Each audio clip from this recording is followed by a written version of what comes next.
Imagine there's no heaven.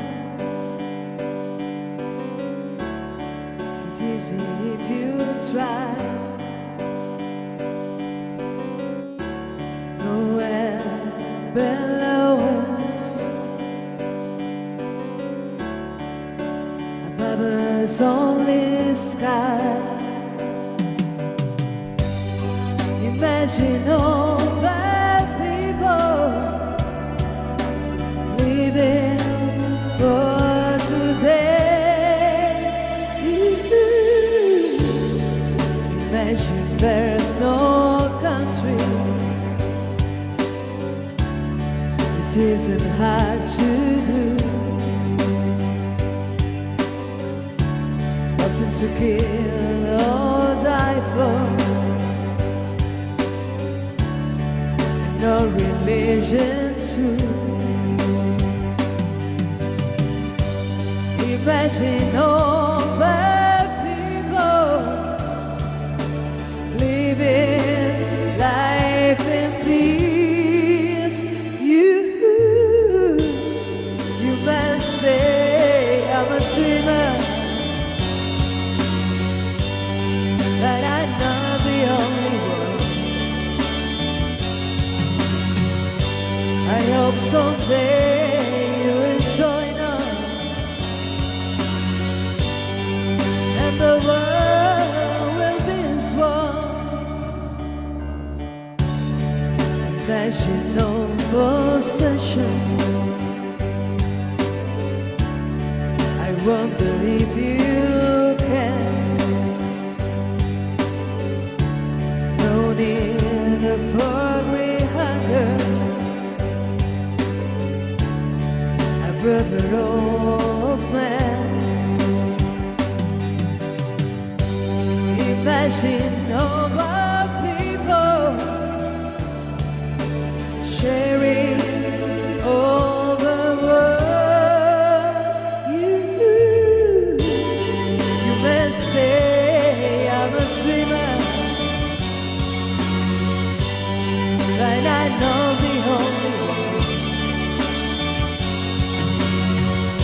I hope someday you will join us,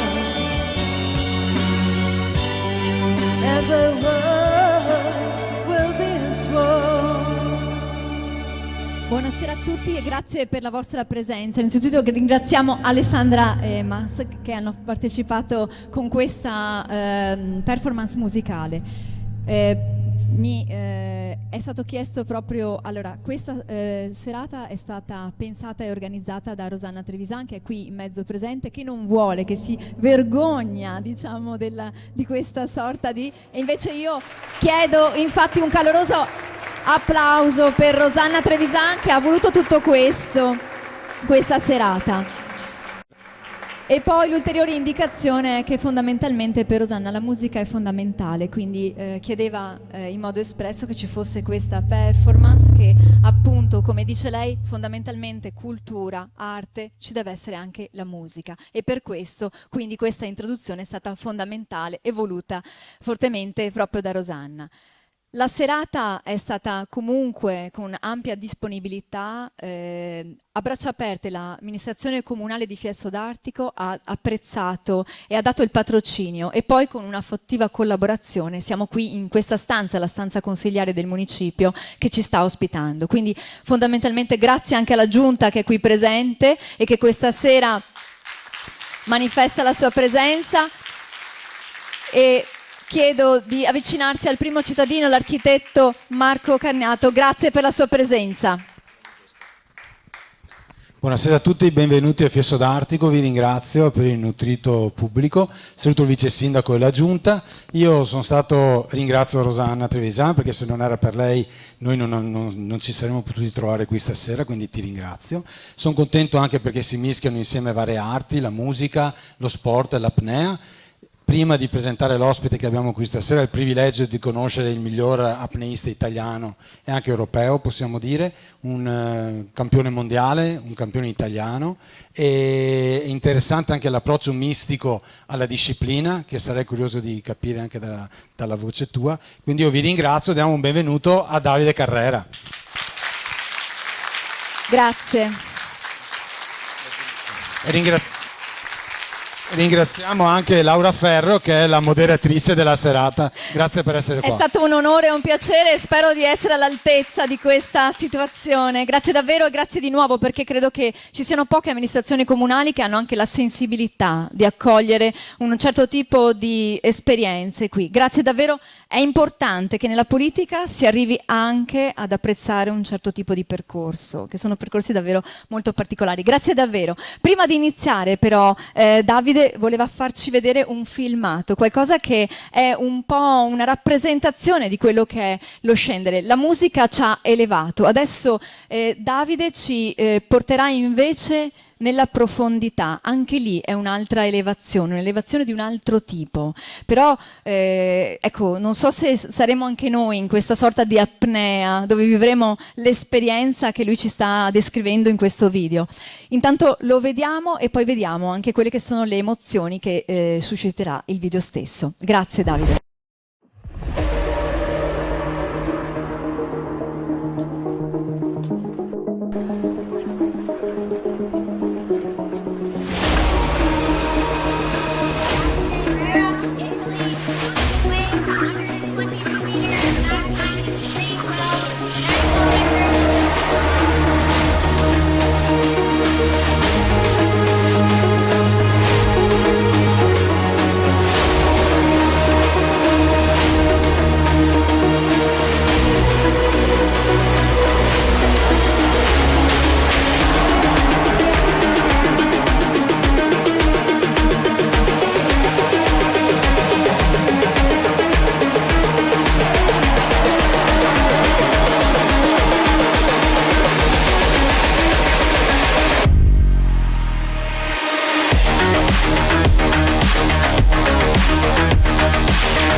It's a new national record for Italy.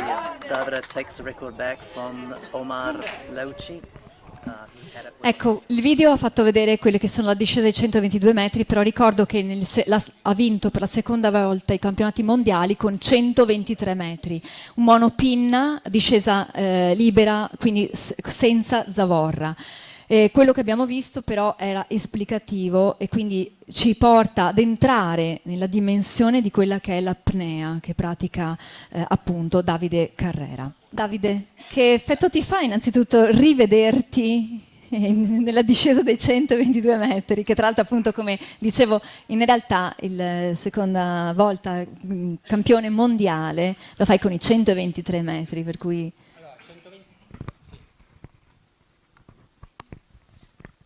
Allora, 123 metri non era il record del mondo, era il record italiano e in passato ho fatto dei record del mondo anche e adesso mi sto riallenando per battere un russo che attualmente ha 131 metri e vediamo se l'universo ci aiuta. Io ce la sto mettendo tutta e vedremo.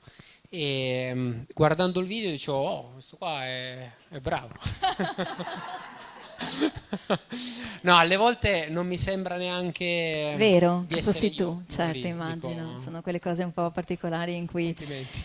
Beh, questa passione, allora, non faccio... Soprattutto non faccio, una cosa, a sì. essere sincero, dopo una settimana di visita dei parenti, a mangiare così, dico... Chissà cavolo, se riuscirò a ritornare lì sotto. se mi buttasse adesso in acqua muoio a 40 metri.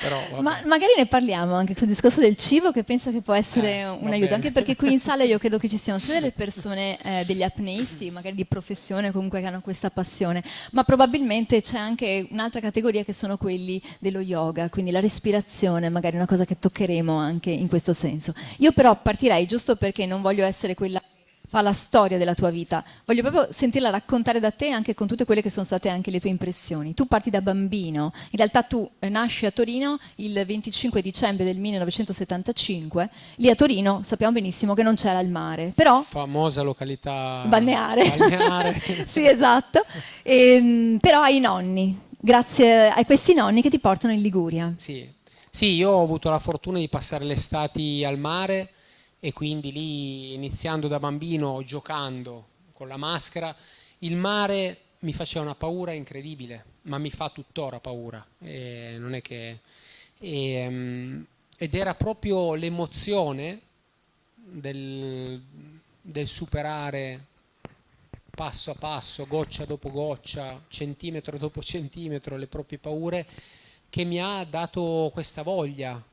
No? Probabilmente se non mi avesse fatto paura non mi sarei neanche messo, sarebbe stato più tra virgolette noioso. Invece diciamo il motivo principale per cui sono qui questa sera è per parlare proprio di questo, ancora più dell'apnea in sé, dello yoga, della respirazione, o meglio, la respirazione che non è solo per chi fa yoga o per chi fa apnea, tutti respiriamo, no? E la respirazione è un mezzo incredibile per digerire le paure, perché non le possiamo scacciare le paure, le dobbiamo attraversare, digerendole, respirandole, sentendo l'emozione che la paura ci crea e poco a poco liberandocene con il respiro. La paura è tutto ciò che non conosciamo, ci fa paura. Nel momento in cui noi ci diamo il privilegio di guardare le cose che ci fanno paura, le persone che ci fanno paura negli occhi e le abbracciamo, pian pianino il mostro si trasforma in maestro, no? Che suonano anche mostro, maestro. Le cose che ci fanno paura sono i nostri più grandi maestri o maestre. Solo che spesso siamo troppo maci per permetterci di aver paura. Nel momento, perché pensiamo che invece no, noi siamo forti e non dobbiamo avere paura. La forza è il permettersi di avere paura, avere l'umiltà, la semplicità di avere paura, perché nel momento in cui abbiamo paura, con il respiro, pian pianino, conosciamo questa emozione, valutiamo e possiamo andare avanti. Non come dei kamikaze, sa che bende in testa e via ad ammazzarsi, perché quello è pazzia, è incoscienza. Invece la paura si supera con la coscienza, aumentando la coscienza, prendendo consapevolezza di che cos'è che ci fa paura. E ripeto, respirando, morendo un po' e rinascendo. Il respiro anche, ogni volta che respiriamo, è come se inspirando nasciamo ed espirando moriamo. Un tuffo profondo per me è un morire perché ci si allontana dall'aria, dalla luce, dalla vita, si entra nelle tenebre, in ciò che ci fa paura, nel freddo, e poi si risale verso la luce. Ed è una rinascita, proprio spingiamo per uscire a respirare, come quando eravamo nel ventre di nostra madre, abbiamo spinto per uscire a respirare. E il mare, che in italiano si chiama il mare, però in altre lingue, come in francese, è femminile, la mer, ed è comunque un elemento che, come ogni grande maestro, perché io ho sempre considerato il mare come un maestro o maestra, come ogni grande maestro o maestra, ha questo grande equilibrio tra il proprio maschile e il proprio femminile, perché il mare può essere un padre severo, un padre amorevole, può essere una madre severa, una madre amorevole, dipende come noi ci comportiamo nei riguardi anche del mare e come noi lo percepiamo e come noi ci approcciamo al mare. Se ci approcciamo vedendolo come un grande pericolo, si trasforma in pericolo. Se ci approcciamo vedendolo come una madre che ci accoglie nel suo ventre, ci custodisce e ci dà poi alla luce, è un atto di amore che ci fa bene. E comunque, tornando quando ero bambino, nelle spiagge della Liguria, poco a poco ho iniziato a mettere prima un piede, poi due, e poi ad addentrarmi un po' di più. E per me già a quei tempi era quell'emozione proprio del record, no? Del spingermi un po' più in là. Prima allontanarmi 1 metro dalla riva mi faceva paura, poi 2, poi 3, e così, passo a passo. E così ho continuato fino ad oggi. Andiamo avanti. E conosci anche Umberto Pellizzari, che Sì. fai l'assistente, quindi dall'alto lo segui in quelle che sono poi le sue gare e anche i suoi allenamenti. Sì, allora io quando avevo 18 anni appunto mi allenavo in Liguria con alcuni miei amici e per combinazione ho conosciuto una persona che conosceva Umberto Pellizzari, che era il mio idolo, era colui che a quei tempi faceva i record del mondo. E quindi quando questa persona mi ha detto ma sai che forse mi ha detto ti farebbe piacere conoscere Umberto Pellizzari, io ho detto sì, è come chiedere non lo so, a un amante della musica di conoscere il più grande musicista, certo, che c'è, e quindi mi ha messo in contatto. Umberto mi ha detto vieni a trovarmi, vieni ad allenarti con noi, quindi l'ho conosciuto e poi 2 anni dopo sono diventato parte della sua squadra di assistenza e quindi ho avuto questa opportunità di allenarmi con lui, di imparare cose, di iniziare a viaggiare il mondo ed è stata un'esperienza molto arricchente. Quindi ecco, anche avere la formazione di un maestro in questo senso, un fisico, abbiamo detto prima il maestro è il mare, che quindi ti sta insegnando, lo segui, però appunto anche questa figura, la fortuna, la causalità, le sincronicità della vita che ti hanno portato comunque ad avvicinarti a questa persona. Qual è stata, se dovessi dire in una parola, che cosa ti ha trasmesso grazie a lui? Per me l'insegnamento più grande da ragazzino è stata la semplicità, perché quando vediamo da fuori le cose ci immaginiamo un campione, ha fatto record, così è un supereroe, no? Io me lo immaginavo che non camminasse sollevato da terra, che non avesse bisogno di mangiare né di dormire, così me lo immaginavo da ragazzino. Poi invece quando conosci una persona, vedi che mangia, che va al bagno, dorme e che si allena. E questo è l'insegnamento più grande. Anche conoscere una persona, sarà il contatto con la natura, sarà che non è uno sport come il calcio o altri sport dove comunque forse è più facile montarsi la testa. In linea di massima anche i campioni d'apnea sono persone semplici, quindi poi ci sono anche campioni di calcio che sono persone super semplici, e anzi tanto di cappello, perché in quel mondo lì riuscire a restare semplici è una fatica, no? E quindi vabbè, era proprio questa l'umiltà. E parlando della discesa, quando si scende con il corpo, quindi tu hai il tuo corpo e la mente. C'è un altro elemento che tu vorresti portare? Sì, l'altro elemento è lo spirito. Lo spirito. Sì. Lo spirito che quindi ti aiuta a fare cosa? Allora, oggi, ad esempio, oggi ho fatto uno stage, un corso di apnea alla Y40 a Montegrotto e facevo questo esempio. Il corpo, perché vabbè, tutti un po' seguono il motomondiale, Valentino Rossi, quindi il corpo è come se fosse la moto, la mente è come se fosse il pilota e lo spirito è quello che ti aiuta a non avere paura quando stai andando ai 300 all'ora. Perché se tu hai un corpo molto allenato, ma hai una moto da 200 cavalli ma non sai guidare, non puoi combinare niente. Se tu hai una mente molto allenata ma il corpo non è allenato, è come avere un buon pilota su uno scooter 50.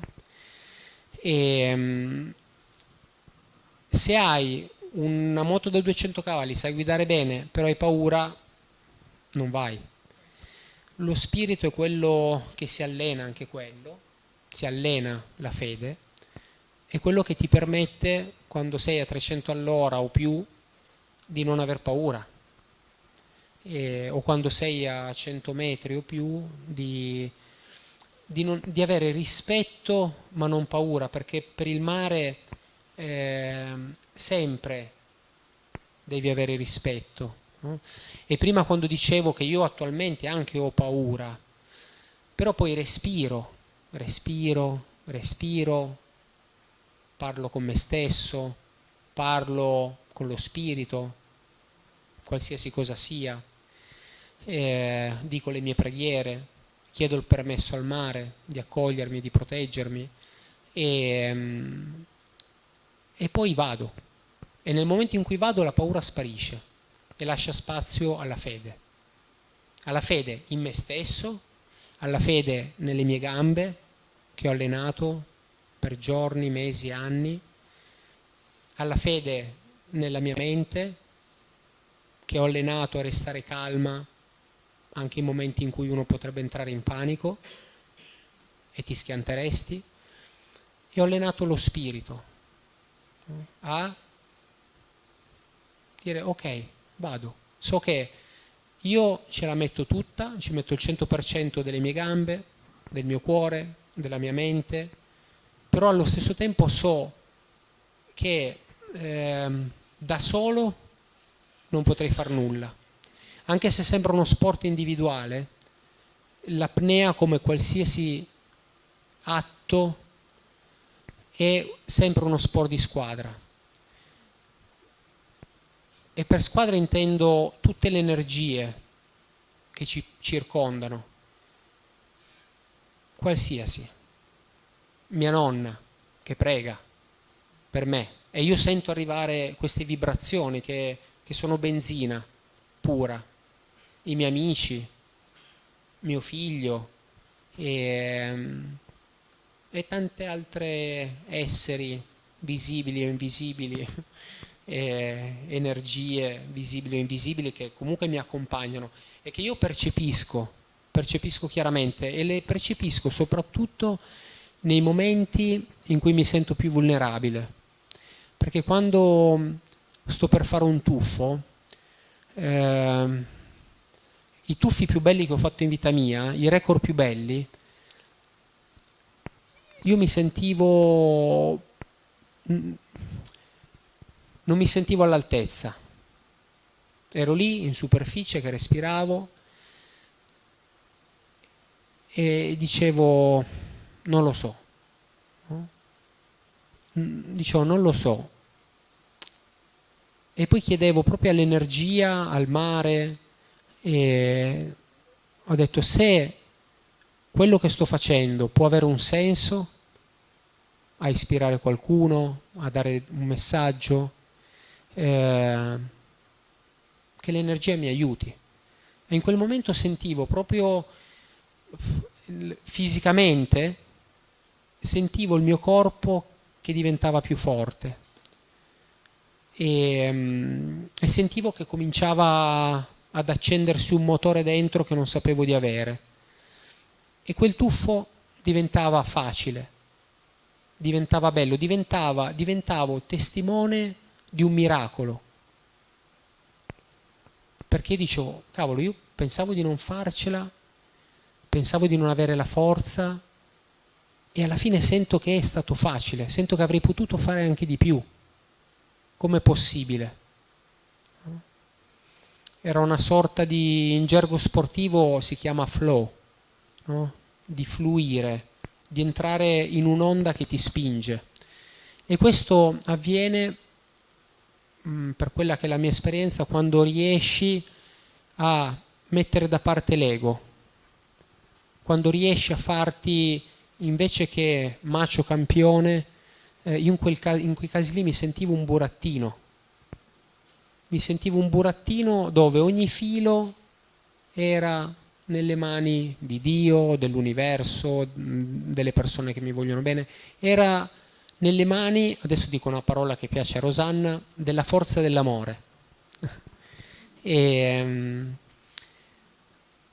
così, e quindi io ero lì, che con i miei figli che tiravano così, ed è una sensazione bella. Tutto questo mi fa pensare però che dietro c'è anche un costrutto di un altro tipo, quindi una visione, il respiro abbiamo parlato prima, quindi anche in altre situazioni quasi un'arte marziale, cioè una costanza, uno studio, quindi ti sei anche formato sotto certi aspetti, prendendo anche degli esempi da quella che è la cultura orientale probabilmente, no?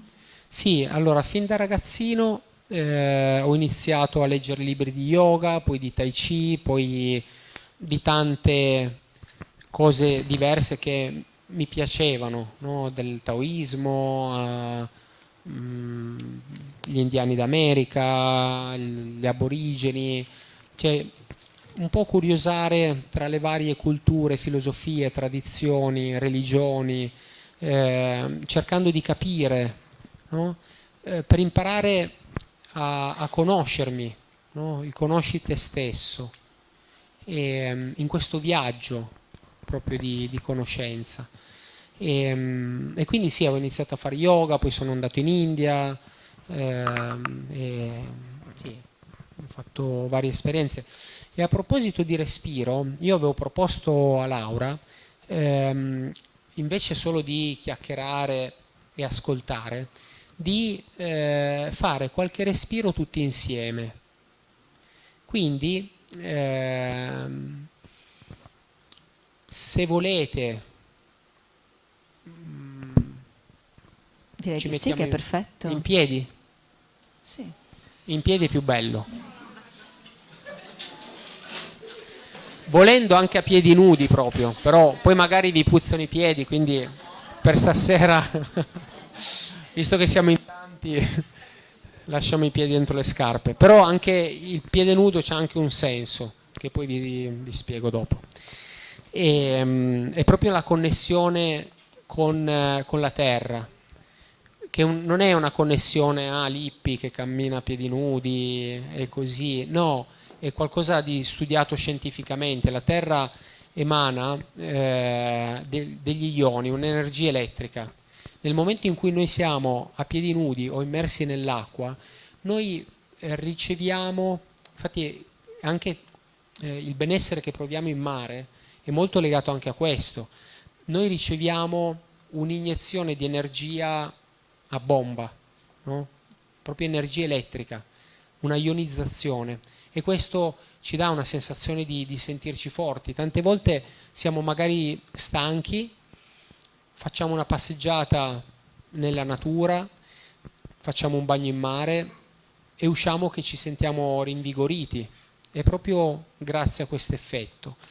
E quindi stare anche a piedi nudi quando si può ci dà anche ancora più energia, questa sensazione proprio di radicamento, di connessione con la madre terra. A proposito di connessione, anche il respiro è un viaggio, no? Allora immaginiamo di essere alberi e vabbè, a me piacciono gli alberi, anche questo, i miei nonni erano agricoltori, ho sempre avuto un legame con la terra oltre che con il mare forte.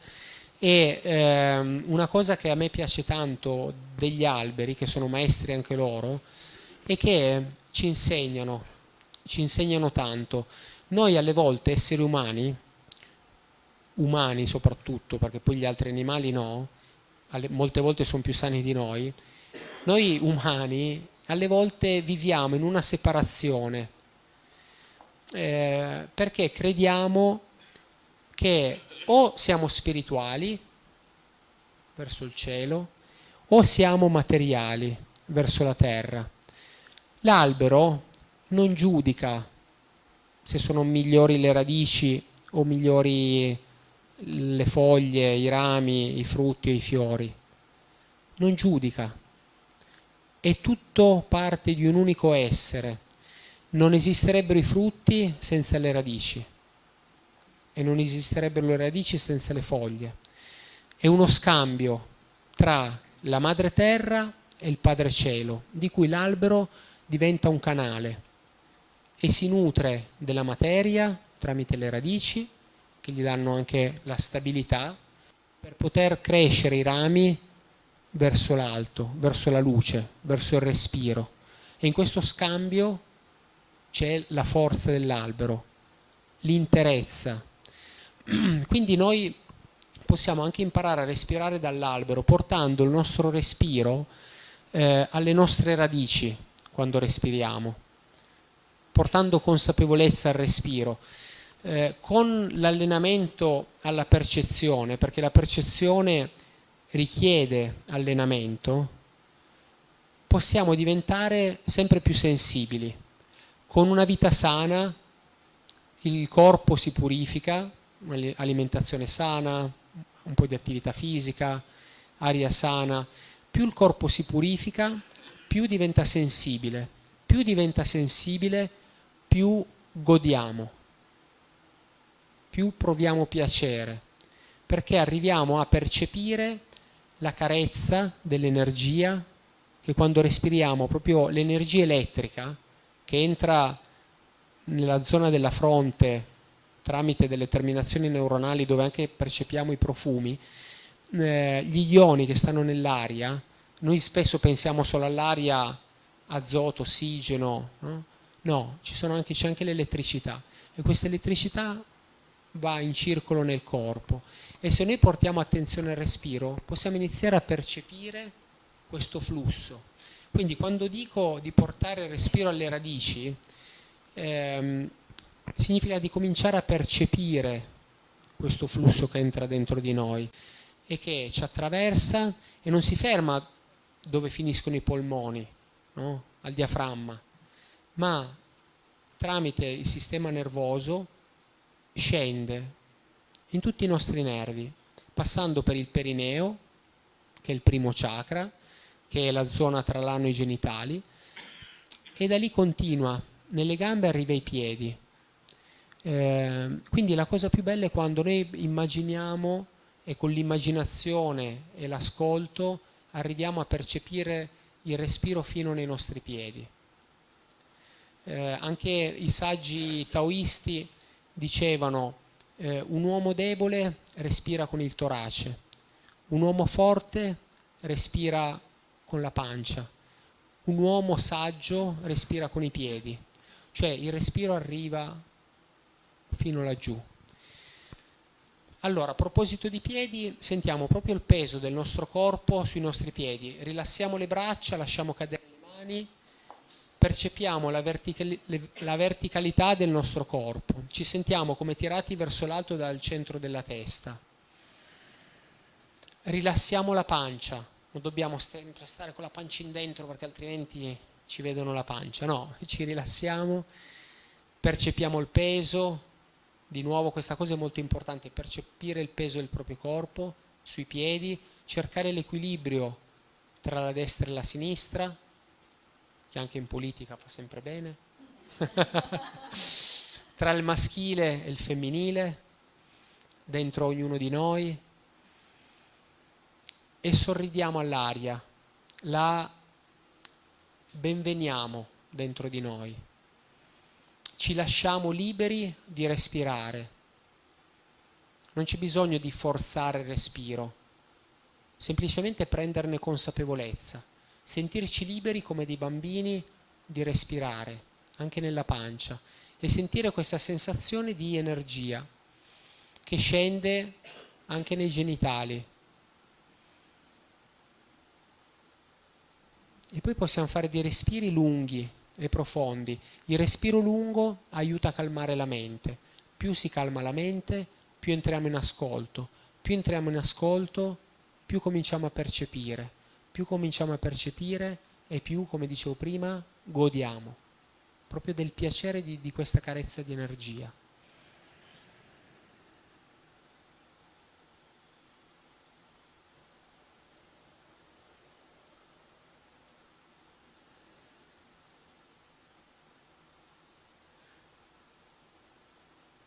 La maggior parte delle paure nascono proprio nella mente, soprattutto quelle poco sane, perché ci sono anche le paure sane.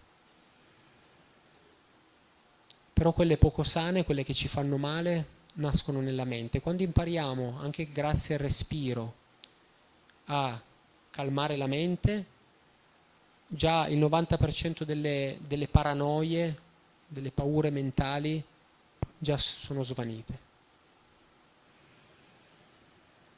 E nel momento in cui portiamo l'attenzione al perineo, ci connettiamo anche con le nostre radici e con la nostra parte animale.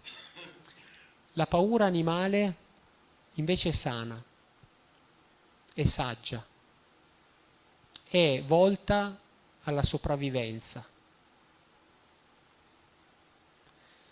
E saper ascoltare la paura animale ci permette di calmare la mente, perché io so che se c'è un pericolo, il mio istinto di sopravvivenza animale, che alle volte abbiamo dimenticato, però anche questo si allena,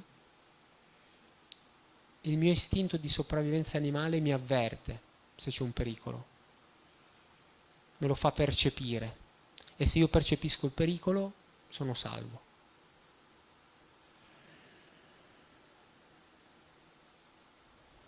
Ed è anche così che scendo in profondità, calmando la mente e affidandomi anche alla mia parte animale, oltre che a quella spirituale. L'ascolto. Ascoltare la nostra parte animale ci porta all'equilibrio. L'equilibrio è la vera forza.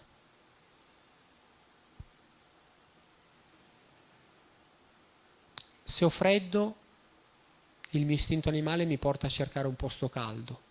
Se ho caldo mi porta a cercare un posto fresco, se ho sete mi porta a cercare dell'acqua, se ho fame mi porta a cercare del cibo, se non ho fame non mi porta a cercare del cibo. E quindi rimango in questo equilibrio. E se sono in equilibrio non posso cadere. Se io sono già squilibrato, basta una piccola spinta e casco per terra. Se io sono in equilibrio, una piccola spinta mi fa oscillare un po' e niente più. E se sono ben radicato, perché sono ancora più connesso alla mia parte animale, alle mie radici, alla mia famiglia, ancora posso resistere anche una burrasca, come fanno gli alberi grandi.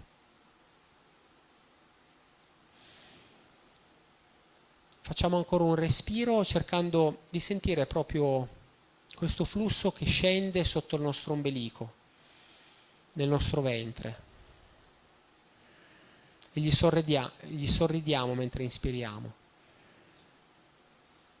E mentre espiriamo lasciamo andare le tensioni che percepiamo nel corpo e ci rilassiamo.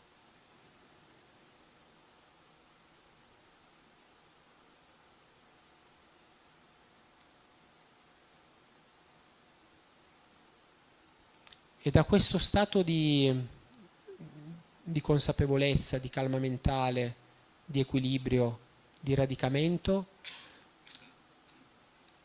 possono nascere anche le preghiere più belle, le intenzioni, i pensieri, che sono vibrazioni.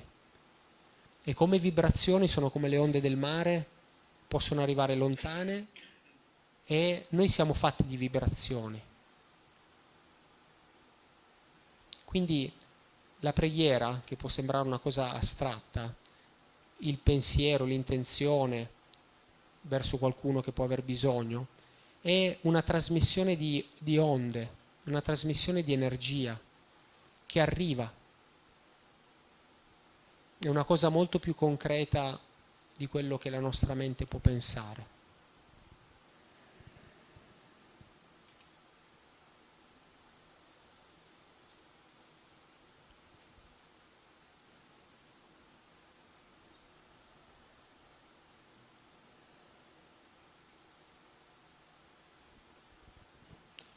Ci possiamo sedere di nuovo?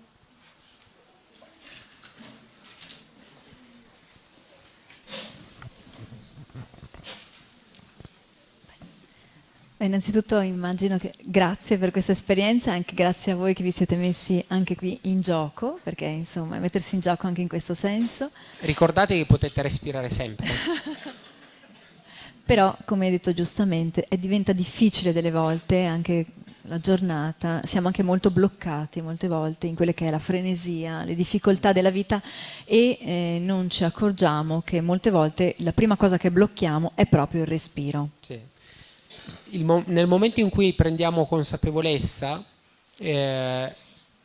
possiamo tornare al respiro, proprio quando c'è un problema, quando c'è un figlio che ci fa incavolare o un problema al lavoro, così respirare un attimo ci aiuta tantissimo, senza partire subito in quarta a lottare, no? Ma prima della lotta cercare la via in cui lottare. Bene, questo sarà magari uno strumento che ci portiamo a casa, che potrebbe essere utile appunto quando affrontiamo magari qualche peso. Quindi fondamentalmente comunque prima di entrare in acqua c'è questa preparazione che fai con i tuoi pensieri, che ci hai descritto, con certe, queste che sono tecniche che hai fatto tue, prendendo appunto da una serie di tecniche millenarie, perché insomma lo yoga piuttosto che arti marziali e induismo parlano di millenni di storia. E poi ha toccato anche un'altra cosa importantissima, a mio avviso, che è quello del pensiero, il verbo. In principio fu il verbo, dice un libro famosissimo, forse il libro più al di là che possa essere un libro religioso, ma prendiamolo come il libro più letto, ecco, in tutta la storia, parla di una cosa importantissima, inizia il verbo. Forse la fisica quantistica in questo senso gli sta facendo onore, perché? Perché nel momento in cui parliamo di pensieri, i pensieri sono vibrazioni, vibrazioni creano, la materia è fatta di vibrazioni e quindi in questo senso hai toccato un tasto fondamentale. In quel momento, nel momento in cui noi liberiamo la nostra mente, facciamo in modo che i pensieri che fluiscono siano i più puri, i più alti, possiamo anche creare. E da lì, in questo senso, è fondamentale, credo, anche poi nell'esame di una sorta di immersione che tu fai in questo mare maestro, in cui tu dici di aver paura, ma allo stesso tempo, quando noi abbiamo paura di qualcosa, è anche la paura di noi stessi di non farcela. Quindi probabilmente ogni volta che entri in quel mare è anche una grande fiducia in te stesso, fondamentalmente, una grande autostima. Sì, e anche il togliere le erbacce, che l'anno scorso combinazione c'è stata una foto di una gara importante dove c'era un assistente che aveva dei guanti da giardiniere invece che i guanti da sub. E allora qualcuno ha detto, l'assistente con i guanti da giardiniere. E gli ho detto, sì, servono per togliere le erbacce, no? Che sono il pensiero di non farcela. E quello lo devi estirpare come un'erbaccia dalla radice. Certo, quindi una profonda anche sfiducia in noi stessi. Quindi dobbiamo credere in noi stessi. Sì. Così possono crescere le piantine quelle sane, fiorite. Possiamo fiorire anche nel momento in cui noi crediamo in noi stessi fortemente. Sì. C'è una frase di nuovo che io in un video ho preso di te e dice, prima del fatto che quando tu ti stai per immergere, la tua grande frase che dice sia fatta la tua volontà. Rilasso i muscoli, vuoto la testa, mi fondo con il resto, poi mi lascio sprofondare nel buio. Ogni metro è più abisso, l'acqua ti schiaccia, la pressione aumenta. Arrivo al limite prefissato, debole come un burattino. In ipossia ormai da un po', i muscoli bruciano, peso come il piombo, ma devo darmi la spinta verso la luce. Ecco, questo è l'immagine di quello.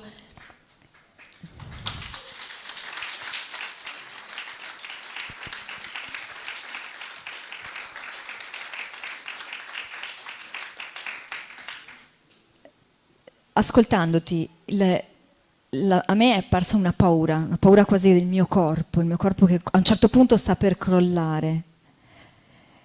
In questa situazione, che cosa ti fa comprendere che devi salire, che vai verso la luce, oppure che puoi ancora scendere? Allora, il fatto della vulnerabilità che si può sentire in cima a una montagna, in un momento di crisi della vita, in una profonda depressione, in fondo al mare, il momento di massima vulnerabilità è anche quello un regalo alchemico, è il momento in cui proprio si può trasformare il piombo in oro e dipende se noi quel momento lo viviamo lasciandoci sopraffare dalla paura o mettendoci amore. Io il mare comunque lo amo, lo rispetto e il fatto di rispettarlo fa sì che io comunque mi sento a casa, percepisco il mare come un amico, una madre e quindi in quel momento io immagino che il mare mi aiuti. Io sono debole e il mare mi dà la forza e così succede, non so come, però succede. Okay, succede perché c'è un momento in cui ti senti anche l'ebbrezza di profondità, il fatto della narcosi d'azoto, ci sono proprio dei cambiamenti chimici nel corpo dovuti alla pressione, ai gas disciolti nel sangue, eccetera, eccetera, in particolare appunto l'azoto, che portano a una sensazione di narcosi.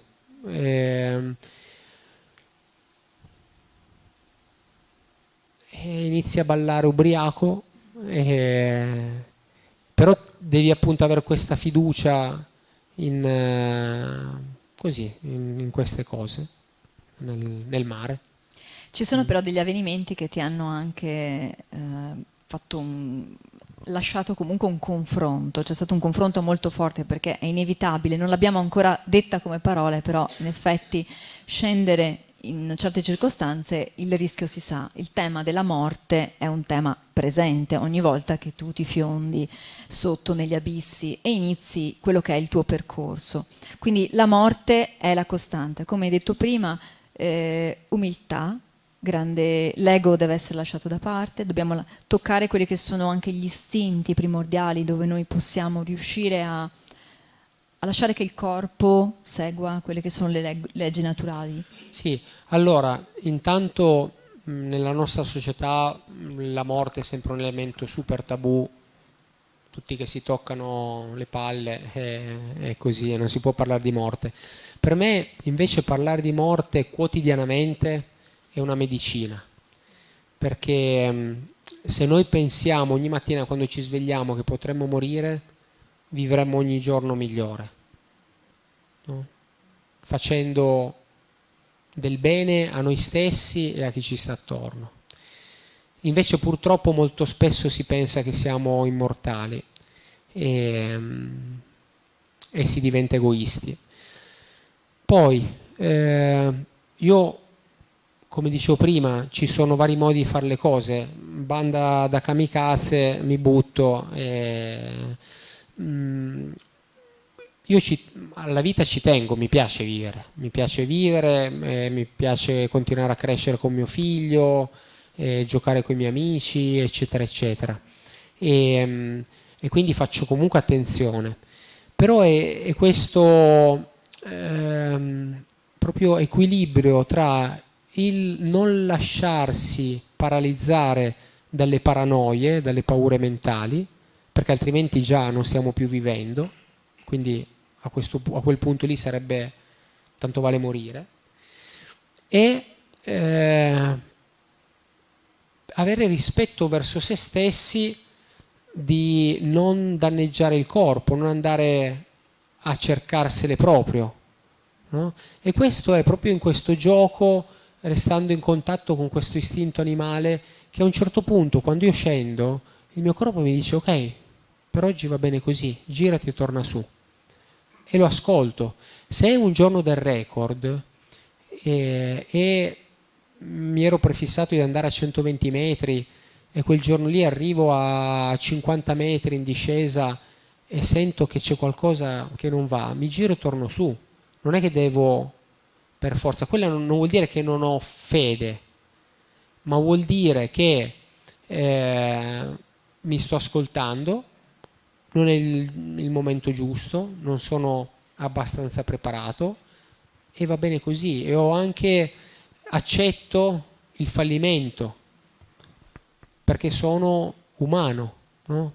E va bene anche fallire, è un'altra medicina il fallimento, è una grande medicina per la nostra società, dove bisogna sempre essere solo fighi, campioni, supereroi tutti, sempre, che crea solo grande stress e grande frustrazione e depressione, perché non è naturale, non si può. Gli alberi non sono sempre in fiore, non danno tutti i giorni frutti. Ci sono anche gli inverni, cascano le foglie, l'albero si riposa e va bene così. E tornando alla morte,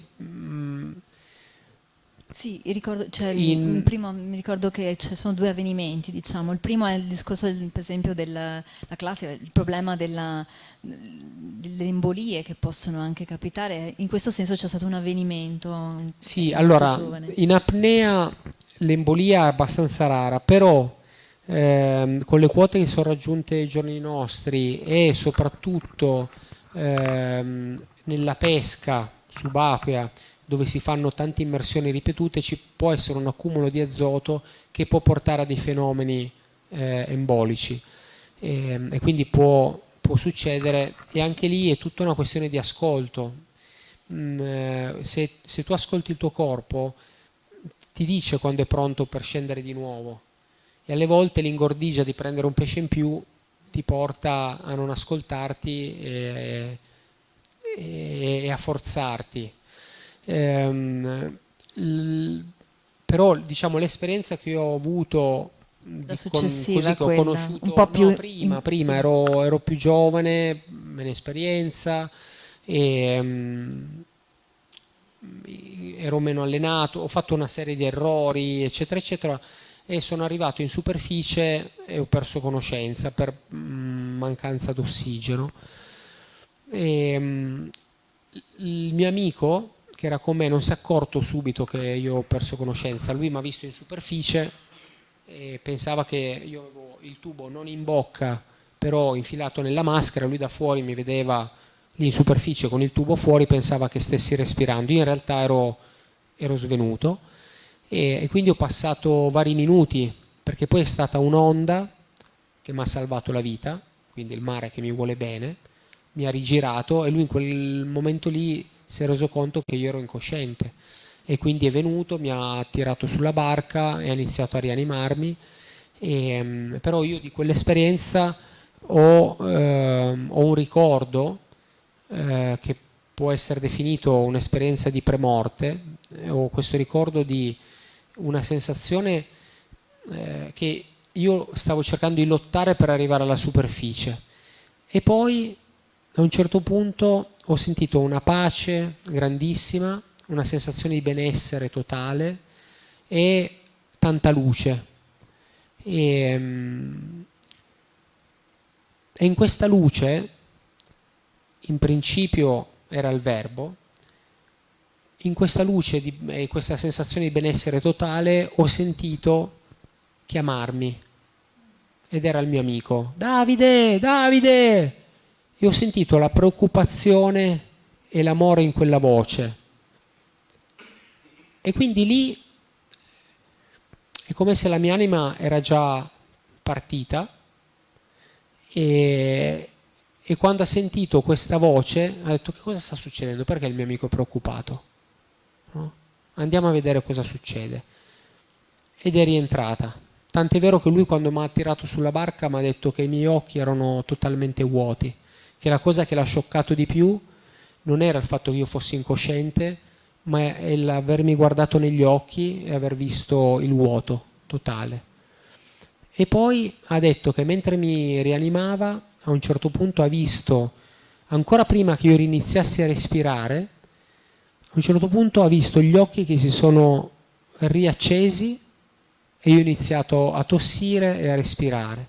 Quindi proprio come se l'anima fosse rientrata e poi fosse iniziata la lotta per tornare a lottare. Perché io poi mi ricordo che io, dallo stato di pace totale in cui ero, nel momento in cui ho iniziato a tossire, sentivo il grande malessere di una forte ipossia, e quindi di un dover respirare molto forte per riuscire a per riuscire a mantenermi sveglio, per riuscire a riprendermi. Ed è stata una lotta, è stata tanti minuti a respirare forte.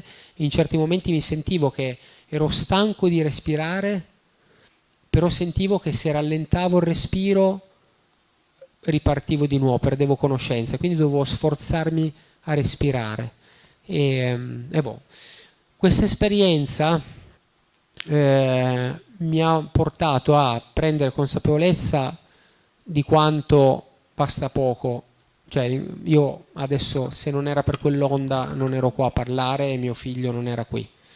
E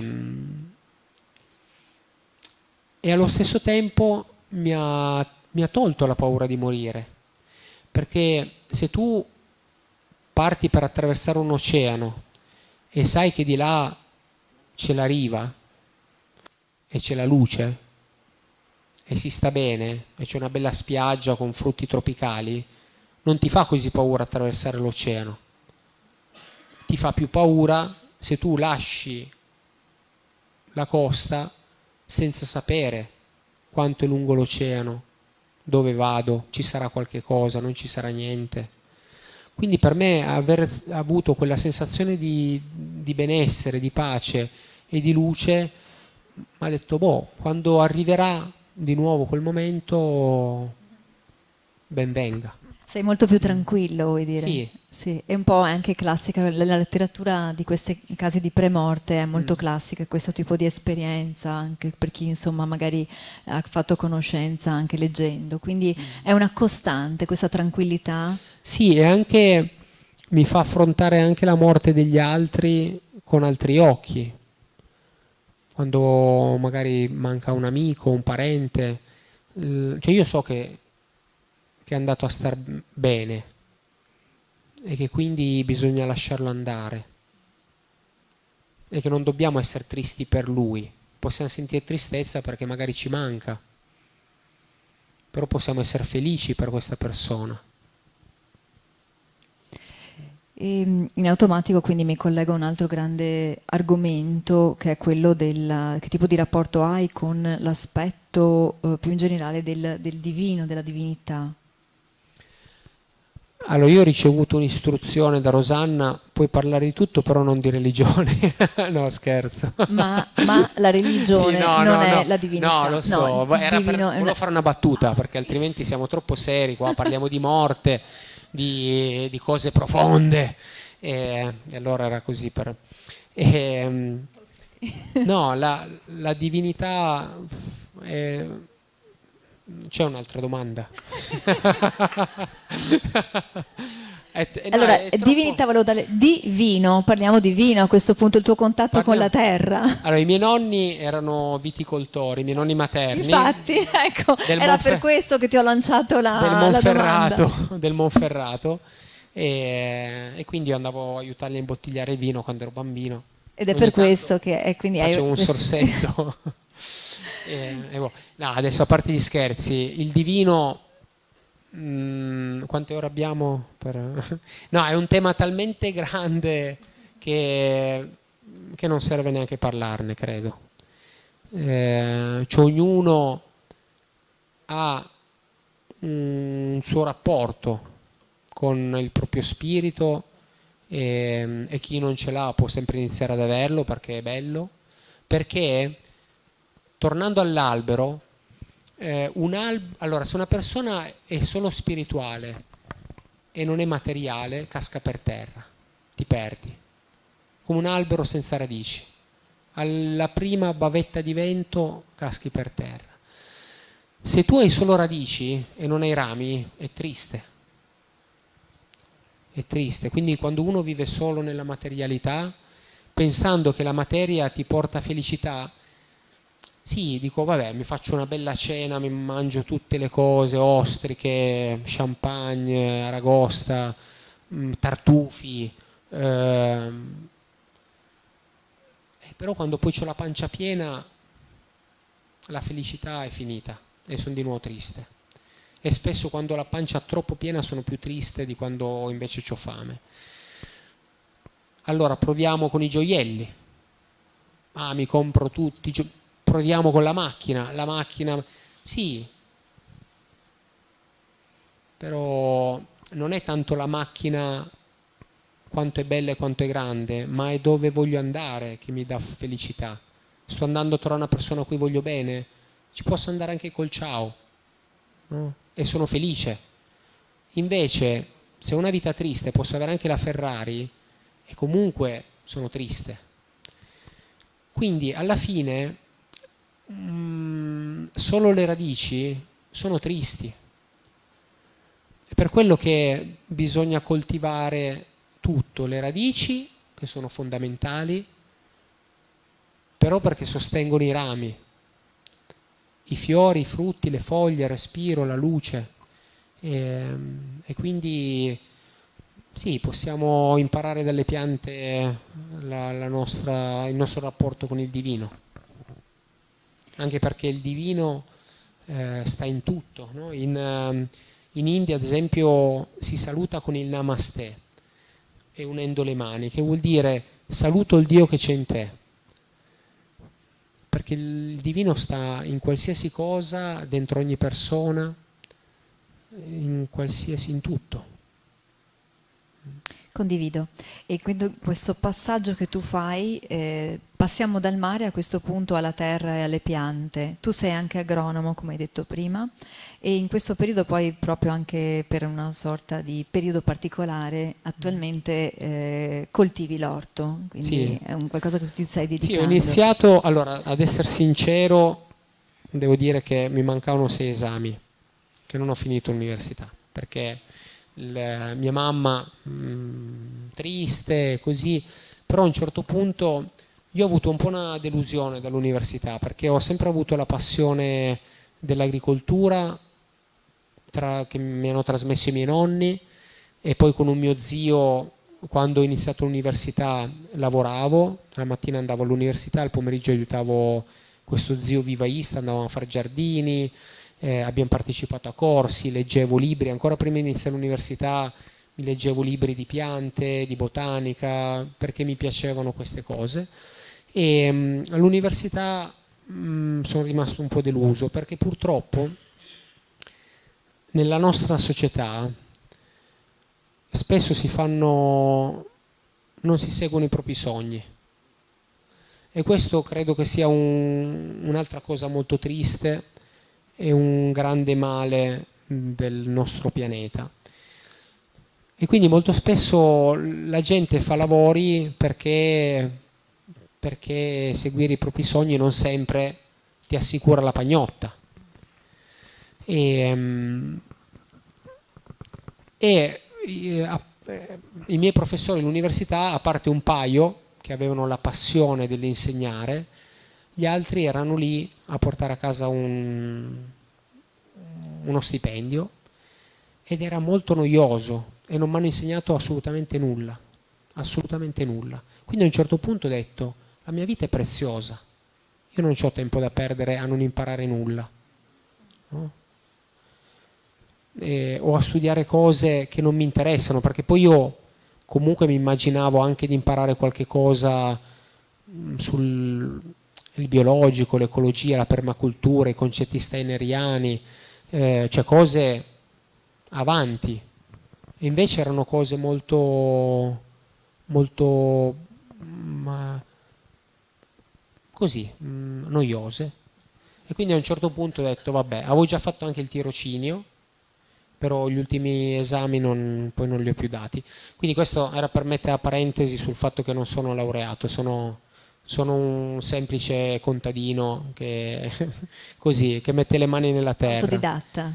Sì, anche per un'altra cosa che avevo pensato, ho detto: ok, la laurea mi serve qua per la serata, però dico, la laurea a cosa mi serve? Io voglio andare a fare consulenze nelle aziende agrarie in giacca e cravatta?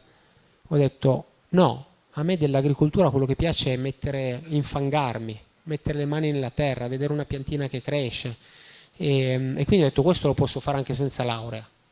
E quindi E quindi questo così. ti porta anche a... Poi vabbè, se uno è laureato e riesce anche ad approfondire le proprie passioni, allora ancora meglio, tanto di cappello, perché comunque riesce attraverso un titolo a farsi ascoltare. Io perché faccio i record? Perché sono alla ricerca di ascolto, e per me la laurea è fare il record, perché se faccio il record la gente dice: ah, guarda il campione. Se io ero un qualsiasi apneista non stavate qua ad ascoltarmi, no? Invece ho fatto dei record e quindi siete qua.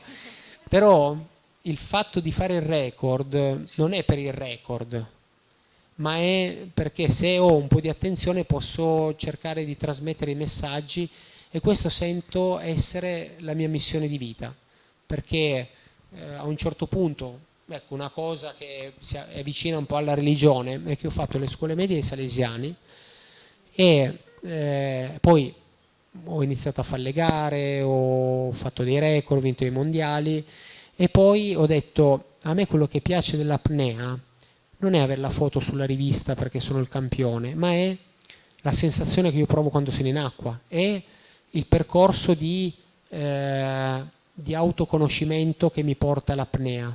Quindi ho smesso di far gare con i soldi che avevo guadagnato un po' facendo lo skipper, un po' con gli sponsor che avevo a quell'epoca, avevo comprato una barchetta a vela piccolina e così, e ho iniziato a fare il vagabondo e a fare apnea per me, per imparare delle cose.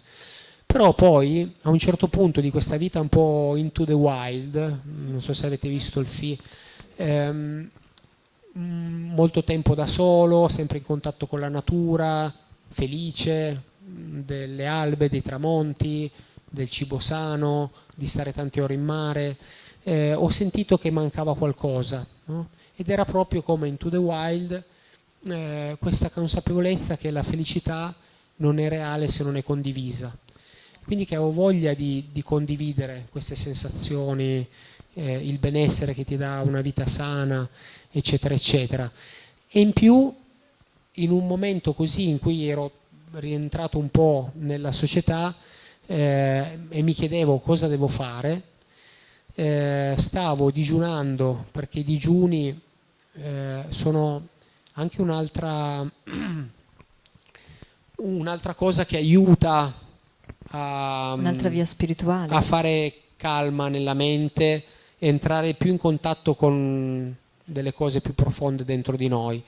Quindi in un momento in cui stavo digiunando e camminando per le montagne per fare un po' di pulizia e trovare delle risposte, la notte seguente non riuscivo tanto a dormire per la fame e a un certo punto, in una mezz'ora in cui mi sono addormentato, ho sognato Don Bosco in un sogno molto, molto vivo. E Don Bosco mi ha detto: realizzati nello sport e avvicinati alla religione.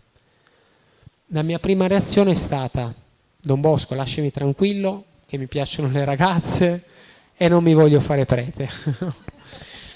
Però poi sono andato a prendere il vocabolario e ho guardato religione e c'era scritto portare un esempio. Ho detto vabbè, questo forse ci posso provare. E ho pensato, quando io ero adolescente, le interviste dei campioni di quei tempi mi hanno ispirato a fare sport, mi hanno motivato a stare in contatto con la natura, a fare una vita sana, e queste cose mi hanno fatto sentire libero. E il fatto di sentirmi libero da adolescente, perché ogni adolescente ha bisogno, quando comincia a uscire da casa, di sentirsi libero, questa sensazione di libertà che trovavo nello sport e nel contatto con la natura ha fatto sì che non avessi bisogno di cercare la libertà in altre cose, come l'alcol o le droghe. E quindi ho detto adesso tocca a me, è il mio turno, di cercare di ispirare i giovani e i non giovani a una vita sana, al rispetto della natura, al contatto con la natura, al rispetto di se stessi, degli altri. E quindi questo è ciò che mi motiva ad allenarmi e a fare i record, perché così, se faccio i record, i giovani dicono ah, che figo quello lì che è il campione, e poi cerco di dirgli queste cose. Grazie.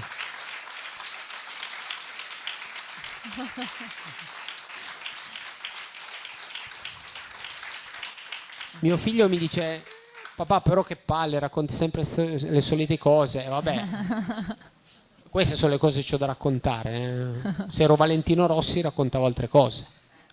Ci piace, soprattutto a me moltissimo.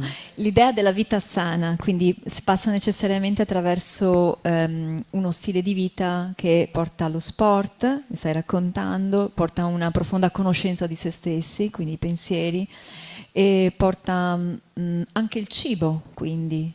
E con riferimento al cibo, cosa possiamo dire in questo senso? Sì, allora, per me la prima forma di ecologia nasce dentro di noi, no? Noi siamo parte del pianeta. Nel momento in cui cominciamo ad aver rispetto per il nostro corpo, un po' diventiamo più sensibili, un po' ci purifichiamo e diventiamo più empatici, e quindi di conseguenza poi ci prendiamo cura dei vicini, ci prendiamo cura della terra, del mare e del pianeta, no? Alle volte vedo tanta ecologia perché va di moda, no? Che si parla di ecologia, si fa qualche cosa giusto per, come quando si andava a messa o si va a messa giusto per dire che siamo spirituali, ma non ci ricordiamo né la prima né l'ultima parola di una messa e non ce ne frega assolutamente niente, stiamo solo aspettando di tornare a casa per il pranzo della domenica. E la stessa cosa per l'ecologia. Invece quando cominciamo a fare ecologia dentro di noi, prendendoci cura di ciò che respiriamo, e quindi devo fare attenzione a non buttare troppo gas di scarico, cioè se posso prendere la bicicletta lo faccio, poi non sempre la posso prendere, però se posso.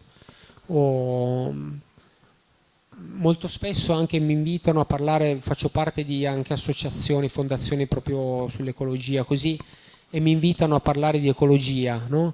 E magari dovrei prendere un aereo da dove vivo in Spagna per andare magari a Milano o a Nizza, a Monaco, a Monte Carlo, e così per queste associazioni, per parlare mezz'ora e tornare indietro. E io gli dico, secondo me non è coerente, cioè siamo nel 2023 adesso, parlo online, facciamo una Zoom, no? Perché devo prendere 2 aerei? Qua adesso con Rosanna ad esempio gli ho detto, guarda, io vengo, sono 2 anni o forse più tra pandemia, quarantene così, che non tornavo in Italia, e vengo a trovare la mia famiglia e approfittiamo che vengo in Italia per fare questa cosa, perché mi sarebbe dispiaciuto prendere un aereo dalla Spagna per venire qui a parlare per una serata. Quindi così, cercare, io mi faccio l'orto perché comunque so che cosa ci metto nella terra, mi sono addirittura accorto della differenza che c'è tra un letame e un altro. Quindi non solo il fatto di non usare concimi chimici e antiparassitari, pesticidi, ma anche che se prendo il letame da un mio amico che gli animali liberi, la verdura esce diversa che se prendo il letame da un altro che ha i cavalli sulla terra e che gli porta il pane secco che gli regala il panettiere. È diverso. È diverso. No, io non sono vegetariano. Come dicevo prima di rinfresco, io mi sono mangiato anche un pezzo di spalla. E io non sono niente. Mi piace sentirmi libero. Non sono mai stato un grande appassionato della carne. Quella delle ragazze sì, però adesso vabbè, era per alleggerire di un pochettino.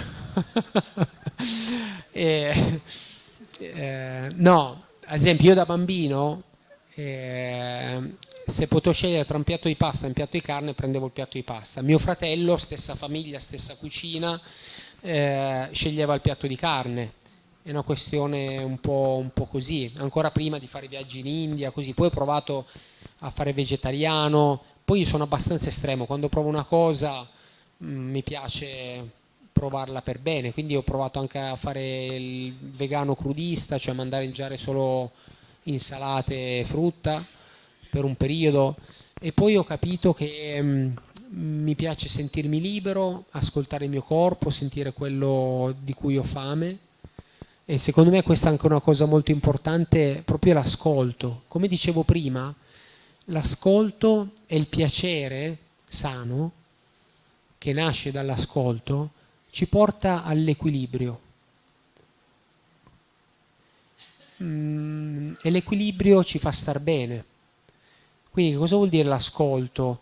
Di non mangiare perché è ora di mangiare, di non mangiare tot carboidrati e tot proteine perché mi hanno detto che ci vogliono 100 grammi di questo e 50 di quello e così, ma ascoltarsi. Il corpo ha una saggezza che esce fuori dalla mente, che è una saggezza animale. In natura non vediamo un giaguaro grasso o una tigre grassa o troppo magra, perché loro si ascoltano e noi abbiamo questa capacità, solo che stiamo talmente tanto nel mentale che pensiamo di avere fame, pensiamo di aver bisogno, però se ci fermiamo un attimo e ci ascoltiamo, sentiamo.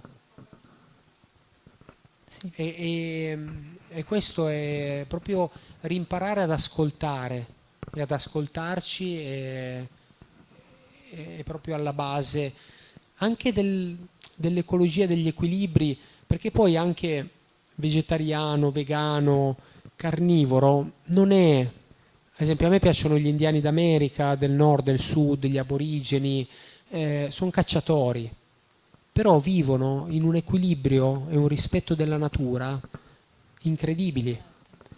Se siamo vegetariani o vegani, però ci sfondiamo di biscotti dal mattino alla sera, alla fine intanto è poco sano e in più esatto momento che mangiamo più di quello che ci serve, comunque stiamo inquinando, comunque stiamo sfruttando la terra, la madre, no? Se a me basta un tot di cereali, se ne mangio il triplo, io sto sfruttando la madre terra. E per produrre di più bisogna inquinare di più. Perché poi più c'è richiesta, più i produttori devono produrre e lì nasce la perversione dell'agricoltura industriale, e fertilizzanti chimici, pesticidi per aumentare la produzione. Ma se noi mangiassimo quello che ci serve e basta, la permacultura, le coltivazioni biologiche, gli orti basterebbero e avanzerebbero. Visto.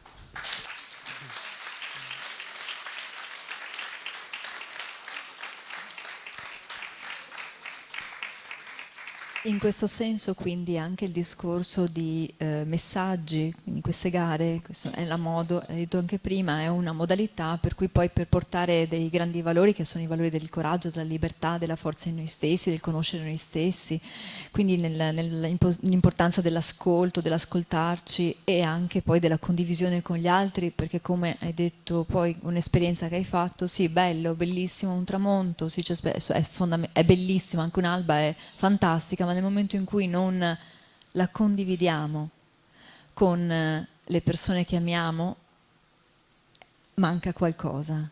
Quindi Sì. anche questo è fondamentale.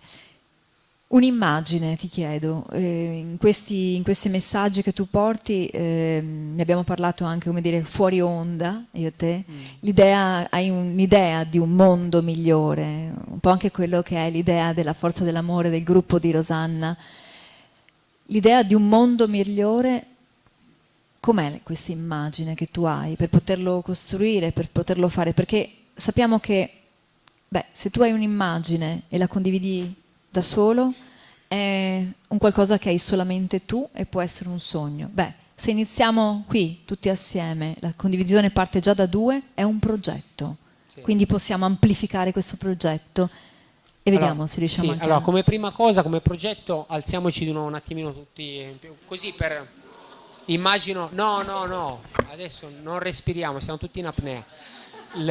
No, è solo per... altrimenti ci viene il culo piatto. Almeno se volete fare due movimenti così e poi ci risediamo, era solo per sgranchire un attimo le gambe. Dai, ci possiamo risedere. Abbiamo fatto ginnastica. Un po' di squat che bisogna allenarsi per il prossimo record. E allora,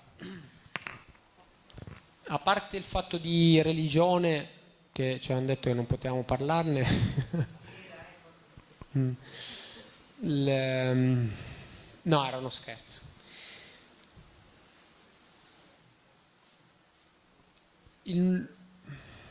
Per me un mondo migliore è quando iniziamo ad imparare a fare delle scelte. Ogni volta che abbiamo una scelta davanti a noi, un bivio, no? Noi possiamo scegliere se farci guidare dall'amore o dalla paura. Se iniziamo a scegliere di farci guidare dall'amore, vivremo sempre in un mondo più ricco di amore. Se scegliamo di farci guidare dalla paura, vivremo in un mondo sempre più ricco di paura. Quindi siamo noi che scegliamo la strada, in ogni momento, in ogni scelta. Alle volte scegliere l'amore richiede più coraggio, perché la paura ci spinge sempre al comodo, a chiuderci dentro casa. E invece l'amore ci spinge ad uscire di casa, ad andare ad abbracciare.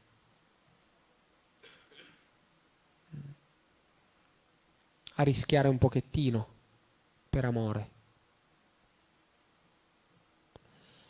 E quindi se scegliamo l'amore e nel frattempo mettiamo un'intenzione anche di protezione, una vibrazione, una preghiera, chiediamo alla nostra nonna di pregare per noi, che lei è contenta perché almeno si sente utile, e alla fine va tutto bene. Quindi è un po' così, un po' cercare di, secondo me, di fare delle scelte così, e giocare un po', essere un po' bambini. E un'altra cosa, che viviamo in un mondo, come dicevo prima, molto razionale, e tutta questa razionalità ci porta a tutte queste paranoie che ci portano ai vari pensieri, e spesso un'altra cosa che guida le nostre scelte è l'economia, molto spesso. E invece, secondo me, è venuto il momento di non fare le scelte per economia, ma fare delle scelte per la salute. Se io andassi a comprare l'insalata al supermercato spenderei molto meno che a coltivarmele, e avrei un sacco di tempo libero in cui potrei lavorare e fare un sacco di soldi. E invece mi faccio le mie insalate che mi costano un sacco, però mi piacciono. E quindi è un po' così, imparare anche ad avere il coraggio di non farsi sempre guidare dall'economia, perché poi alla fine, come dicevamo prima, delle radici e i rami, cioè se abbiamo solo tante radici e basta, poi alla fine possiamo avere tutti i soldi che vogliamo e siamo tristi. Certo.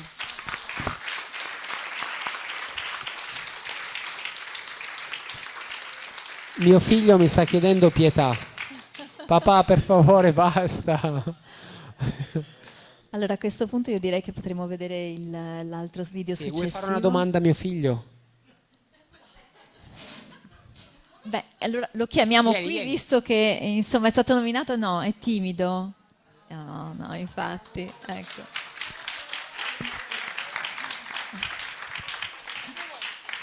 Adesso Allora, Laura ti fa una domanda. com'è avere un papà così? Figo. Bello. Non è vero, è una bugia. È una bugia. Che mi dice tutto il giorno: ah papà che palle, ah papà non mi lasci giocare col telefono tutto il tempo che voglio. Ma Però quando fa il figo, fa il figo. vabbè. Cosa vuol dire per te quando il papà fa il figo? Una maniera di ispirarsi da lui. Una maniera di ispirarsi, incredibile. Grazie. Commovente, direi, davvero molto commovente. Grazie anche per questo intervento. Allora, facciamo che vediamo... Guarda, non mi aspettavo che venisse qua, perché fa lo spavaldo, però poi alle volte fa un po' il timidino anche. Ed è molto dolce, come abbiamo Grazie. visto.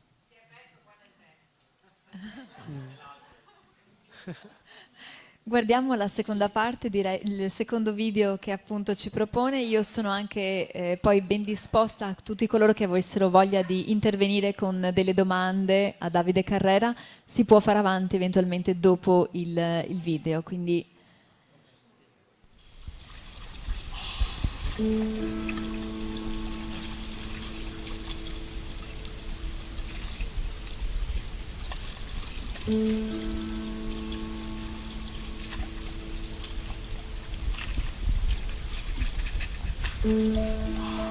Questo qua è un video un po' d'epoca, però ci tengo perché così dopo vi racconto perché.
Grazie.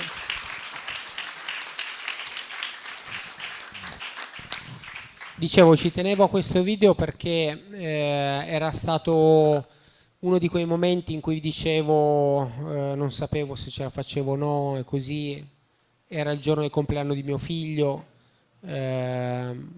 Ho detto vabbè, la cosa più importante è che io esco con il sorriso senza prendere troppi rischi, per passare un bel giorno con lui. Lui quel giorno compiva 7 anni, si vede, era lui alla fine che veniva a giocare con me, e alla fine è stato un tuffo facile, proprio dove ho sentito l'energia entrarmi, e la musica anche che c'è, quella in inglese, Break Every Chain, era una musica che io ho ascoltato ad un'altra gara cantata dal vivo ad una messa, e mi era entrata dentro, e mi era successo che quando ero stanco durante gli allenamenti, nel momento in cui arrivavo sotto e sentivo questa sensazione di vulnerabilità, di sentirsi lì piccoli, schiacciati, senza forze, che questa musica mi partisse da sola in testa e che mi dava energia per tornare su. E anche quel giorno è successa la stessa cosa. Sono arrivato giù, mi sono girato e mi è scattata in testa questa musica qua. E mi ha dato un sacco di energia.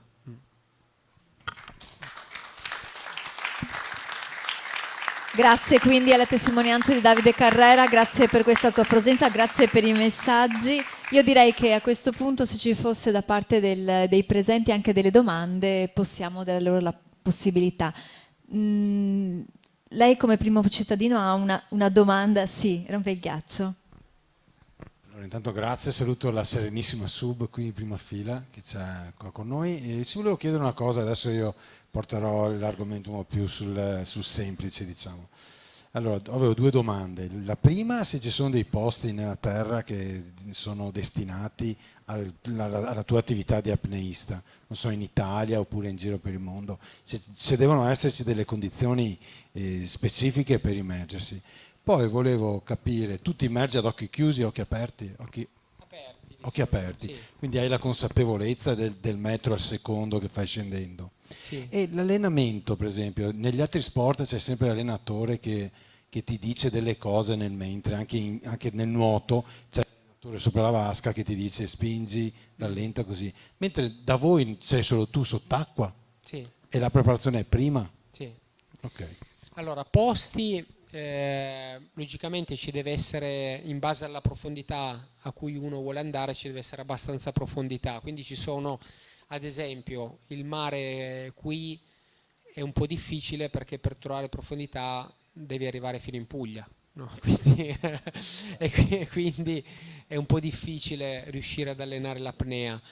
C'è l'Y40, la piscina profonda a 40 metri, che già è meglio che andare fino in Puglia in gommone.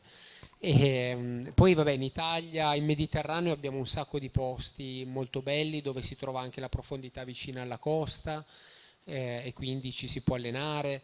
Poi diciamo l'ideale è quando c'è l'acqua chiara, quindi c'è una buona visibilità, e quindi anche quando ci si fa assistenza è un fattore di sicurezza in più. Mancanza di onde e di correnti, perché logicamente è più facile, e quindi principalmente in Mediterraneo condizioni d'estate, in posti dove l'acqua è limpida. Io prima vivevo, vabbè, sono cresciuto l'estate in Liguria e non è male, poi ho girato tanto per il Mediterraneo e ci sono un sacco di posti belli.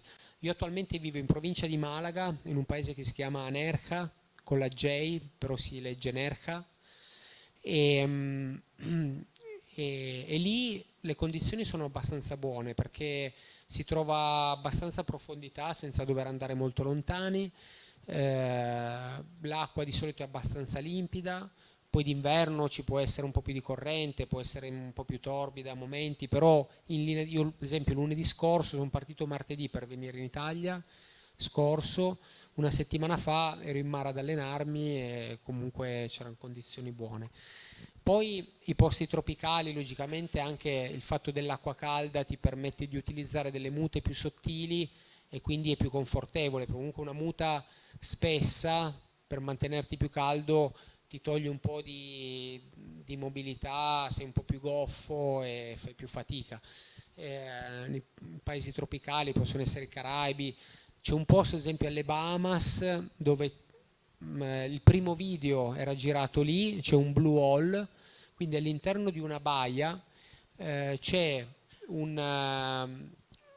questo buco che scende a 200 metri di profondità e lì non c'è corrente, non ci sono onde perché è proprio all'interno di una baia ed è facile da raggiungere perché tu parcheggi sulla spiaggia, fai 10 passi e c'hai 200 metri di profondità.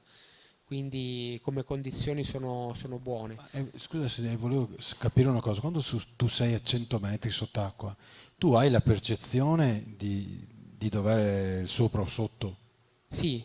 Perché lo vedi o perché sai, vedi le bolle? No, hai comunque la percezione della verticalità, ce l'hai. E come anche la velocità che mi chiedevi prima, la percepisci anche non solo visualmente perché vedi la corda davanti a te e vedi alla velocità a cui scorre, ma anche per proprio l'acqua che ti accarezza la faccia, come se vai in bicicletta, anche in base a quanta aria ti arriva in faccia hai un'idea di se stai andando più veloce o più piano, quindi anche quello ti permette di capire un po'. Per quanto riguarda, io ho un allenatore con cui parliamo, ci mettiamo d'accordo, mi manda i programmi di allenamento, soprattutto a secco, quindi palestra, corsa, piscina, cioè in piscina non è molto secco, però comunque intendevo dire fuori dal mare, ecco. E quindi sì, per preparare il corpo. Perché anche qui di nuovo il discorso che ci vogliono i cavalli, il pilota e la fede. Quindi anche ad esempio io ho avuto un periodo nella mia vita che pensavo sì, con la spiritualità posso fare quello che voglio. No, aiutati che il cielo ti aiuta.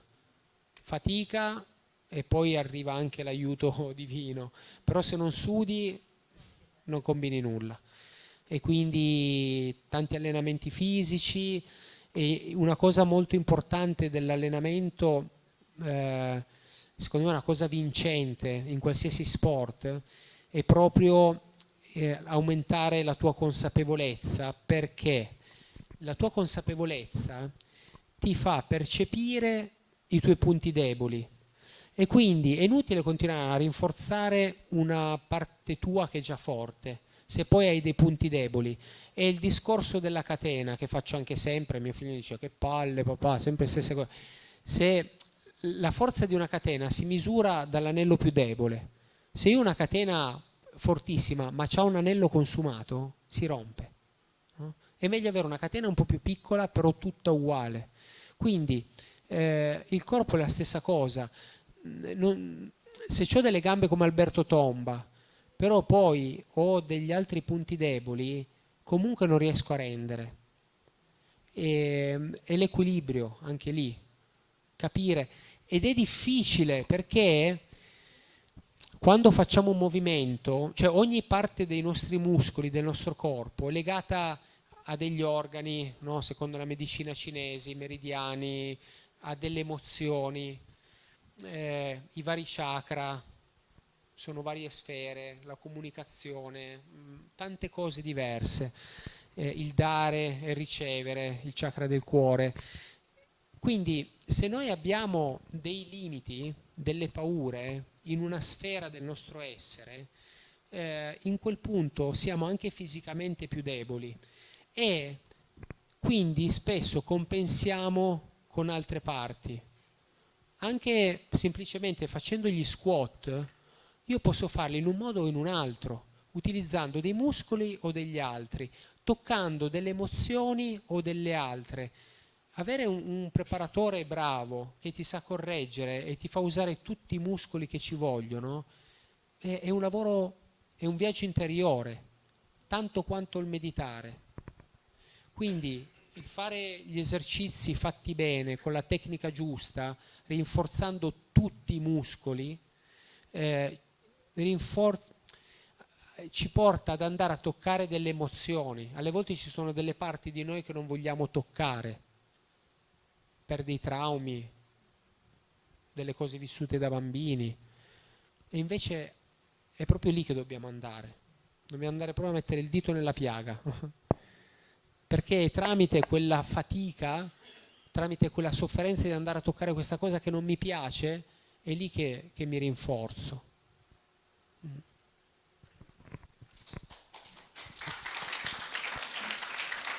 Grazie. Vediamo se c'è qualcuno che effettivamente voglia fare qualche domanda. Qui i ragazzi... no, E a me viene in mente un altro tema, che è il tema per esempio del silenzio. Quando si scende in profondità. Io faccio delle apnee che penso che siano ai 30 centimetri dall'acqua e sento tutta questa sorta di mare. È ovattato, no? È ovattato, per cui i suoni sono molto sì, morbidi, ecco. Mi chiedo invece, sono completamente, non conosco questa, giù. Io ho un'intuizione che può essere quello che sentiamo a un certo punto, quelli che sono i rumori del nostro corpo. Mi chiedo, è vero? Se non hai mangiato troppi fagioli la sera prima, di rumori non dovrebbero essercene troppi. Il cuore mi viene in mente, sì. Il cuore, il sentire il battito del cuore, è qualcosa che... Ma guarda, a quelle profondità per un effetto fisiologico naturale, non che li rallento io, perché così proprio rallenta a qualsiasi persona, si chiama riflesso di immersione. Ci sono degli adattamenti fisiologici che ti permettono di risparmiare energia e quindi il cuore rallenta, e a quelle profondità lì batte talmente lento che comunque non lo senti. Io perlomeno non ho mai sentito il rumore del mio cuore in profondità. A volte quando sono in meditazione, tipo in una posizione del morto, a rilassarmi così, alle volte sì, mi capita, ma più che il rumore mi capita di sentire la sensazione delle pulsazioni nelle dita delle mani e dei piedi, e allora quando capita questo percepisco che sono abbastanza rilassato. Il silenzio anche fa paura, il buio fa paura, è una meditazione. Quando fai un tuffo in profondità, il silenzio e anche un po' l'oscurità ti portano ad entrare in una meditazione ancora più profonda, sì, che può piacere oppure no. A me piace. In questo senso ti piace perché, come è stato fin dall'inizio l'hai detto, io ho paura e ci vado ogni giorno in quella paura, quindi è anche una sorta di tua propensione, no? Nel lavorare in questo senso. Sì, come dicevo prima digerendo la paura, cioè non è che è come un bambino, no? Tu non gli puoi fare la violenza, che se ha paura di qualcosa lo spingi, no? E io cerco di trattare me stesso come se fossi un bambino, quindi ci parlo, dico Davide, dai, tranquillo, no?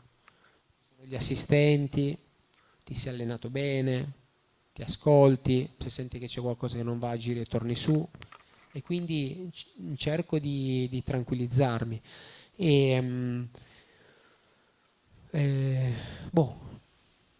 Vedo mio figlio che fa segni.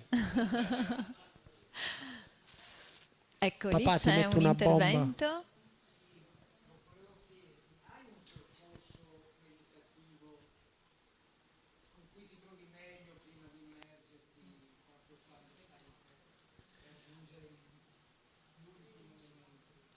Allora, se ho un percorso meditativo che utilizzo prima delle gare, anche la meditazione richiede allenamento, no? Quindi io ringrazio la pandemia, perché io ho sempre meditato fin da quando ero ragazzino, facevo la mia pratica di yoga, poi meditavo e così.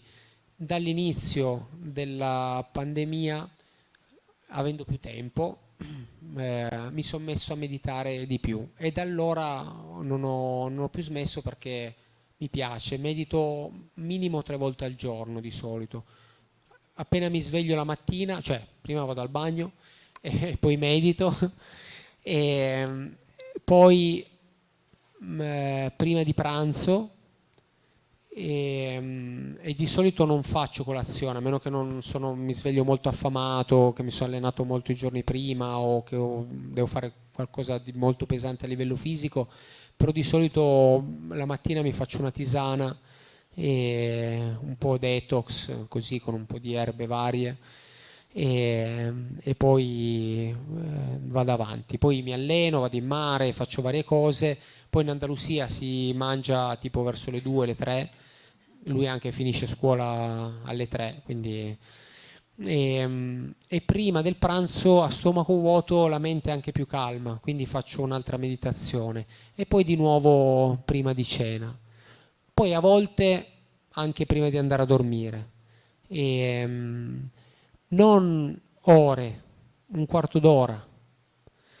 E noto che più mediti, più switchi, più entri nella calma mentale rapidamente, no? Mentre all'inizio servono ore per calmare la mente, lì seduti, no?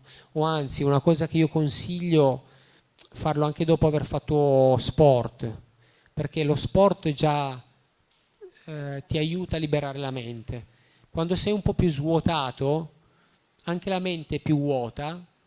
Quando l'intestino è più vuoto, anche la mente è più vuota, che anche questa è una cosa che ormai hanno provato a livello scientifico, di quanto l'alimentazione, la salute intestinale, il microbioma sono profondamente connessi, che le depressioni nascono nell'intestino. Quindi quanto invece la felicità anche nasca nell'intestino. E quando è un po' vuoto l'intestino, anche la mente è un po' più vuota, più leggera, e va tutto, ed è più facile appunto meditare e ascoltare, eccetera, eccetera. Quindi sì, un po' così. Ad esempio, se uno si sente molto nervoso, molto accelerato, la cosa migliore è fare un po' di sport e poi dopo meditare, perché anche lì, se cerchi di meditare quando c'hai la testa a 1000, è una violenza. Cioè metterti lì seduto, fermo, sta lì fermo, no? Ma io c'ho voglia di spaccare tutto, no, sta lì fermo. No, invece allora ti metti le scarpe, vai a correre nel bosco e poi dopo mediti, o vai a nuotare o vai in bicicletta, quello che ti piace. E quindi poi quando vado in acqua,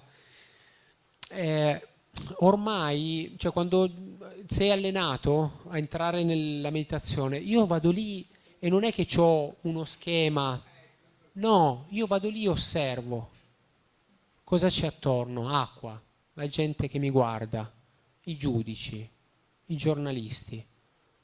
Sono tranquillo, sono libero, metti da parte l'ego, mi permetto il fallimento. L'accettare il tuo fallimento è la più grande libertà. Se io entro in acqua e dico mo devo fare il record, non lo faccio, è troppa pressione. Io mi preparo per anni per fare il record, però quando arrivo lì io dico: Davide, sei libero, se vuoi andartene vattene,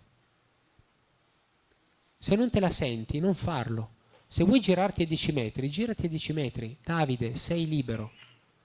Sei libero. Nel momento in cui io mi sento libero, io ho voglia di fare il tuffo, perché a me piace fare il tuffo. Non è che lo faccio perché è il mio lavoro, lo faccio perché mi piace. Io ho voglia di fare il tuffo. E se c'è tanta gente che mi guarda, ancora meglio, perché quello è un allenamento alla buddhità, che è molto più facile fare il tuffo da solo, senza che nessuno che mi guarda, no? Quando c'è la gente che ti guarda, è lì che devi imparare a togliere l'ego, dire ok, posso sbagliare, va bene, sono umano, mi concedo di sbagliare, mi voglio bene lo stesso. Mia mamma mi vuole bene lo stesso, Mio figlio credo che mi voglia bene lo stesso anche lui. Quindi questo basta.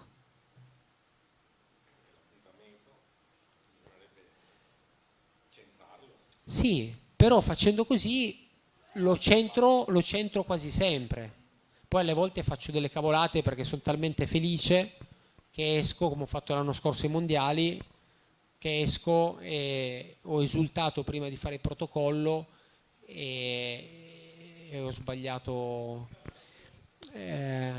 Però allora quando esci, anche nel video si vede che prima di darti il cartellino bianco, in base ad esempio qualche anno fa, nel 2016, il protocollo era che si metteva il giudice davanti a te con le mani sulla testa, contava fino a 10 e poi al 10 apriva le mani e tu in quel momento lì, tra il 10 e il 15, dovevi toccargli la testa. Ed è per dimostrare che sei lucido. Sì, per questo serve nel nostro sport per incentivare la gente a non rischiare troppo, perché non sarebbe bello da vedere uno sport dove 9 persone su 10 arrivano in superficie e svengono. Non è bello, no? E come alle volte succede anche nelle maratone, che uno arriva, taglia il traguardo e sviene. Però immagina se tutti quelli che arrivano svengono, uno dice vabbè, questo sport non lo voglio fare. E quindi è per questo, anche perché uno impari ad ascoltarsi, a fare le cose con il giusto equilibrio quindi c'è questo protocollo e se non lo fai sei squalificato, quindi puoi anche essere andato a 150 metri, se sali e non fai il protocollo nel modo giusto sei squalificato. Però io di solito in gara, mo me le tocco io le palle, io di solito in gara ho sempre centrato l'obiettivo, anche quando non me lo aspettavo, tramite il lasciarmi libero, tramite lasciarmi la libertà.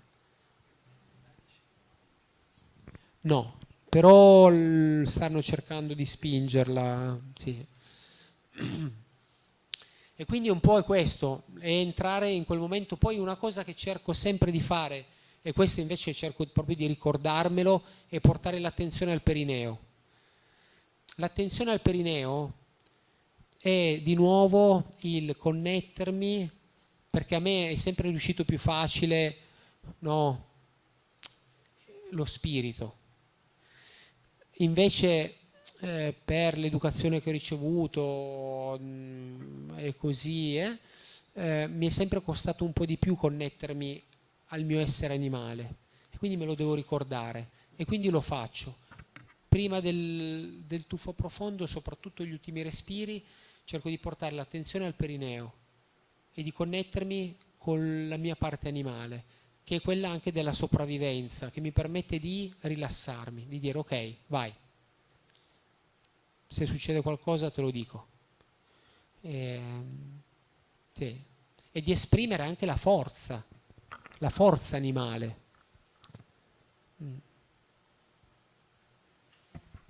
Bene, una domanda lì, sì?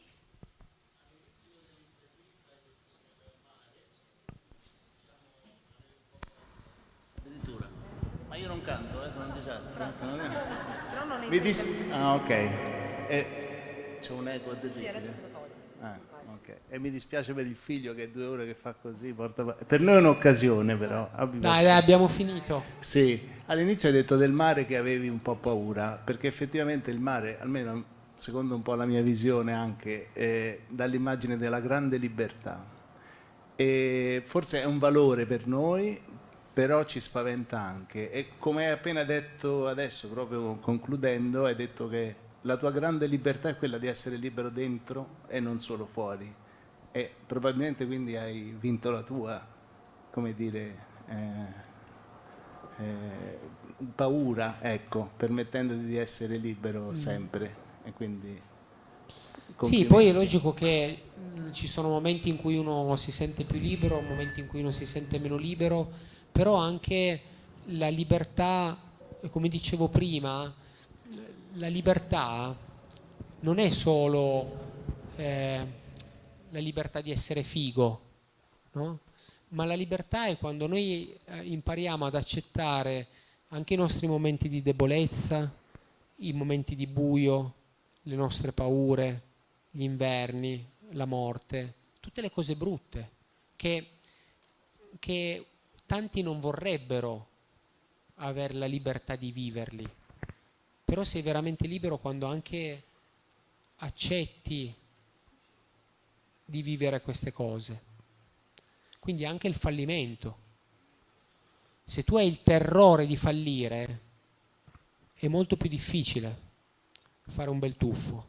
Se tu invece lo accetti umanamente, con umiltà, dici posso sbagliare, basta, pazienza, mi perdono. E l'ultima cosa che voglio dire a proposito di perdono, e a proposito di nuovo mondo, e a proposito di quello che soprattutto qui in Italia si è subito negli ultimi anni, tra restrizioni, non restrizioni, obblighi, non obblighi, eccetera, eccetera.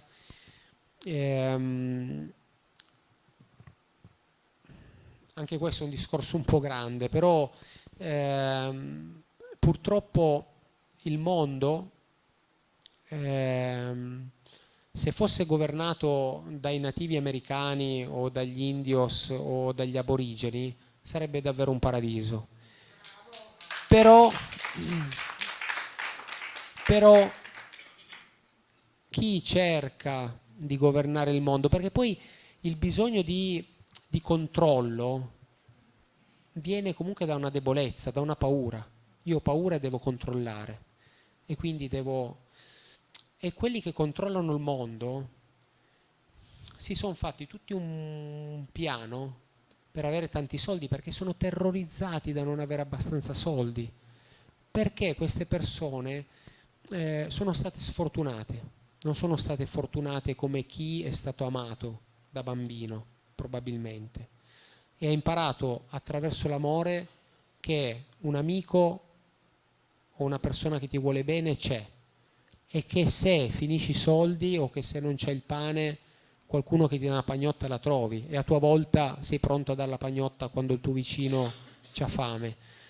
Se viviamo pensando così non abbiamo bisogno di avere miliardi in banca, qualcosina sì, perché comunque se vogliamo andare a sciare qualche soldo ci vuole, oppure andare a fare una gara, oppure fare un viaggio, però non servono i miliardi. Quindi mi chiedo, queste persone che controllano il mondo e che ci hanno tantissimo, cosa se ne fanno? Hanno paura. E hanno paura di restare senza, quindi si inventano modi per cercare di farne sempre di più, creando delle cose assurde e cercando la felicità dove non la potranno mai trovare. Quindi, a proposito di perdono, che secondo me è l'espressione più bella dell'amore, il perdono proprio, invece di dire no, però Bill Gates o morissero ammazzati domani, no, dobbiamo perdonarli. Sono bambini poveri e non amati, dobbiamo inviargli tanto. È l'unico modo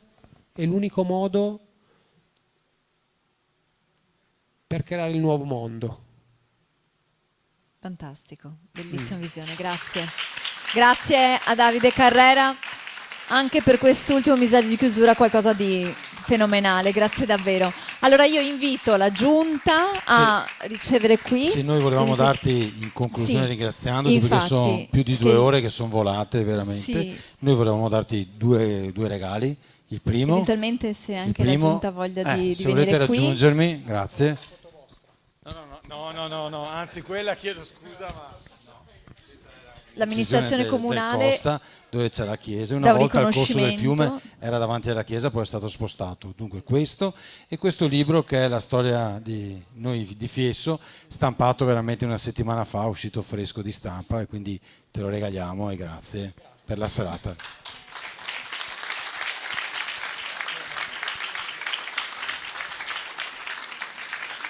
Grazie davvero per tutto. Allora alziamo anche quello che è il... Facciamo vedere anche un po', perché qui per per coloro che erano interessati, vedevo qualcuno che faceva il cenno. No, scherzo, con gli acquerelli. Bene, grazie davvero a tutti anche per la vostra presenza e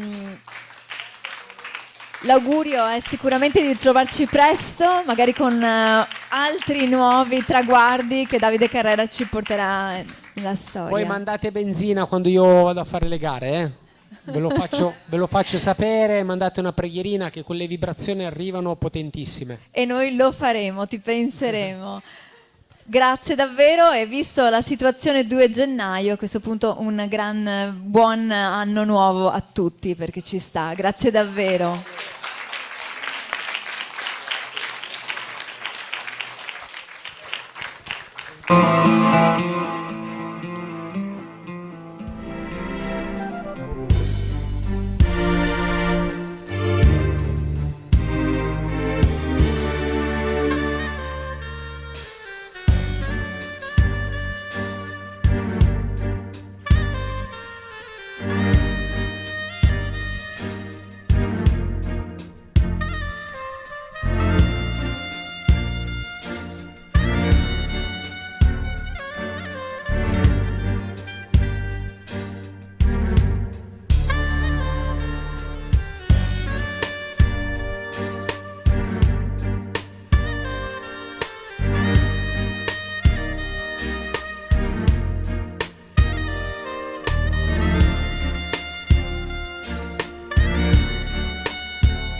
Signori Max, per voi.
Il prossimo brano lo volevo dedicare alla madre terra, così come ci vuole insegnare il grande Davide Carrera. Questo brano lo voglio proprio dedicare alla madre terra.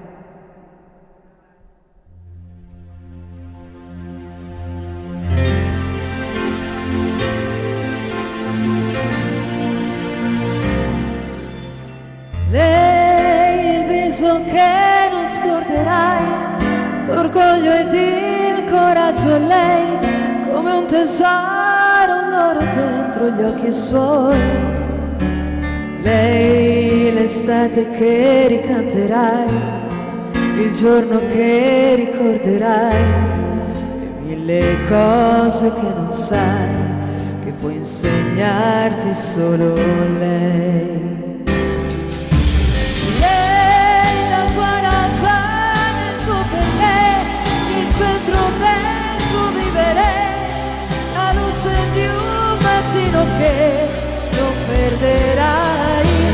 Lei lo specchio dove tornerai, dove ti riconoscerai, semplicemente come sei, uguale a lei.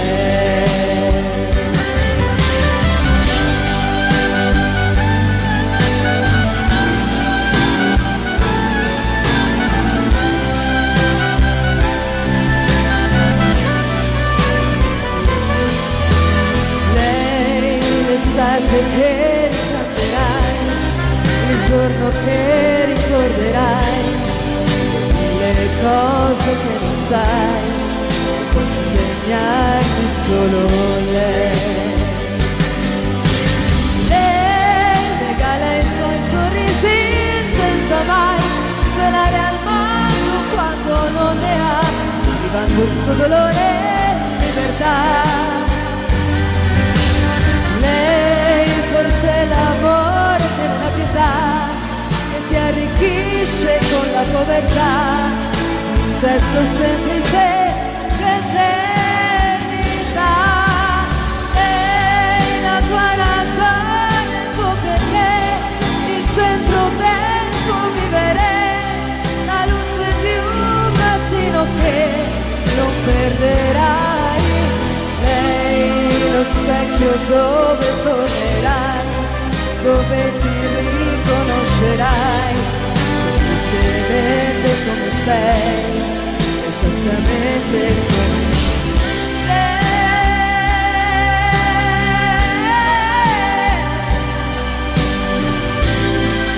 uguale a lei.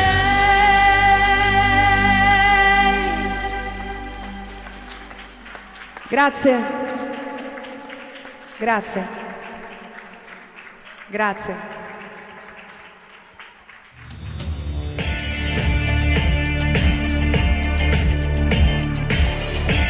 Potete anche battere le mani, tenere il tempo.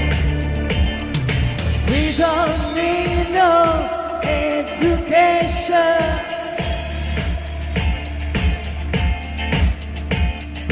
We don't need no tough control.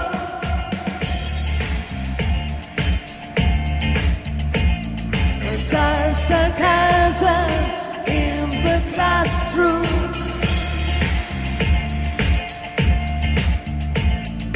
Teacher leaving kids alone. Adesso se volete potete anche cantare. Hey, teacher, leave the kids alone.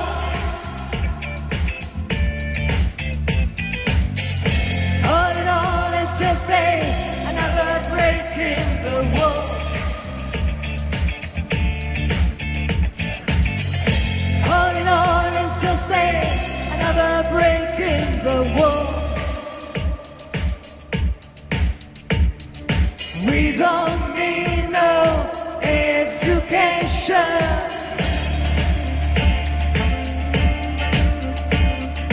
We don't need no tough control.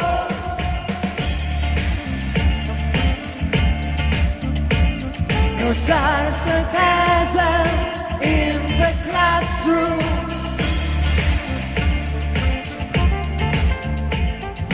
Teacher leaving kids alone. Le voci.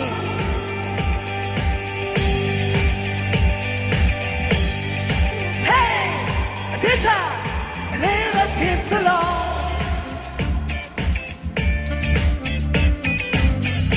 All in all, it's just another break in the wall.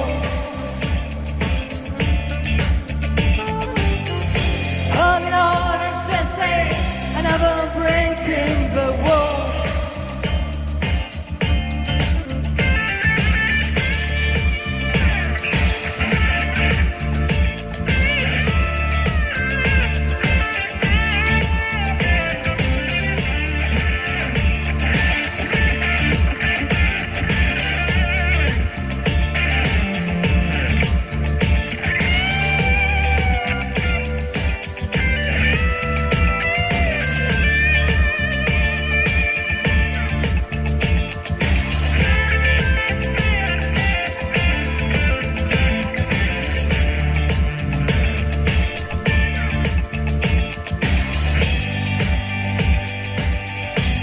Come fa, come fa? Hey, Peter, leave the kids alone.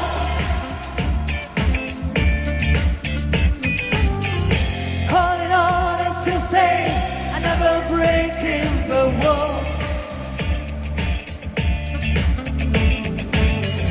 Calling on is just another break in the wall.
grazie, grazie, grazie. Buona serata da Max e Alessandra.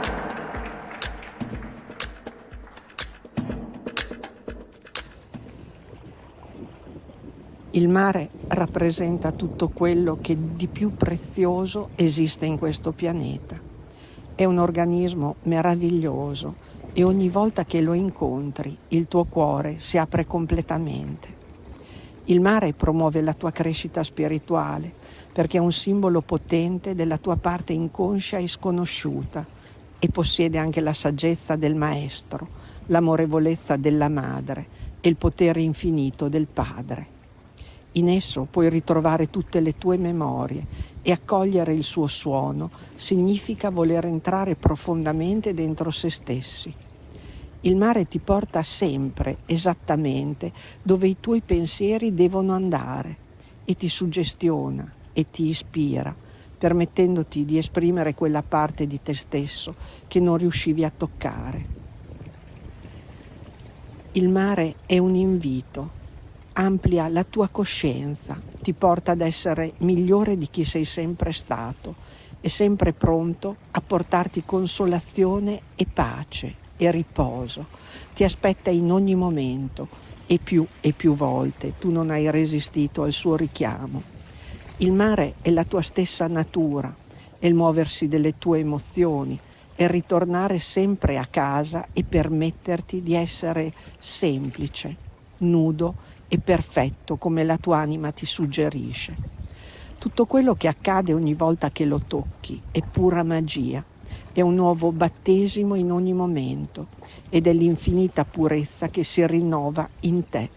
È lavare via il dolore, è l'accogliere ciò che è accaduto, perché nessuno ti può accogliere e consolare come il mare, quell'immenso organismo fatto di acqua e di vita.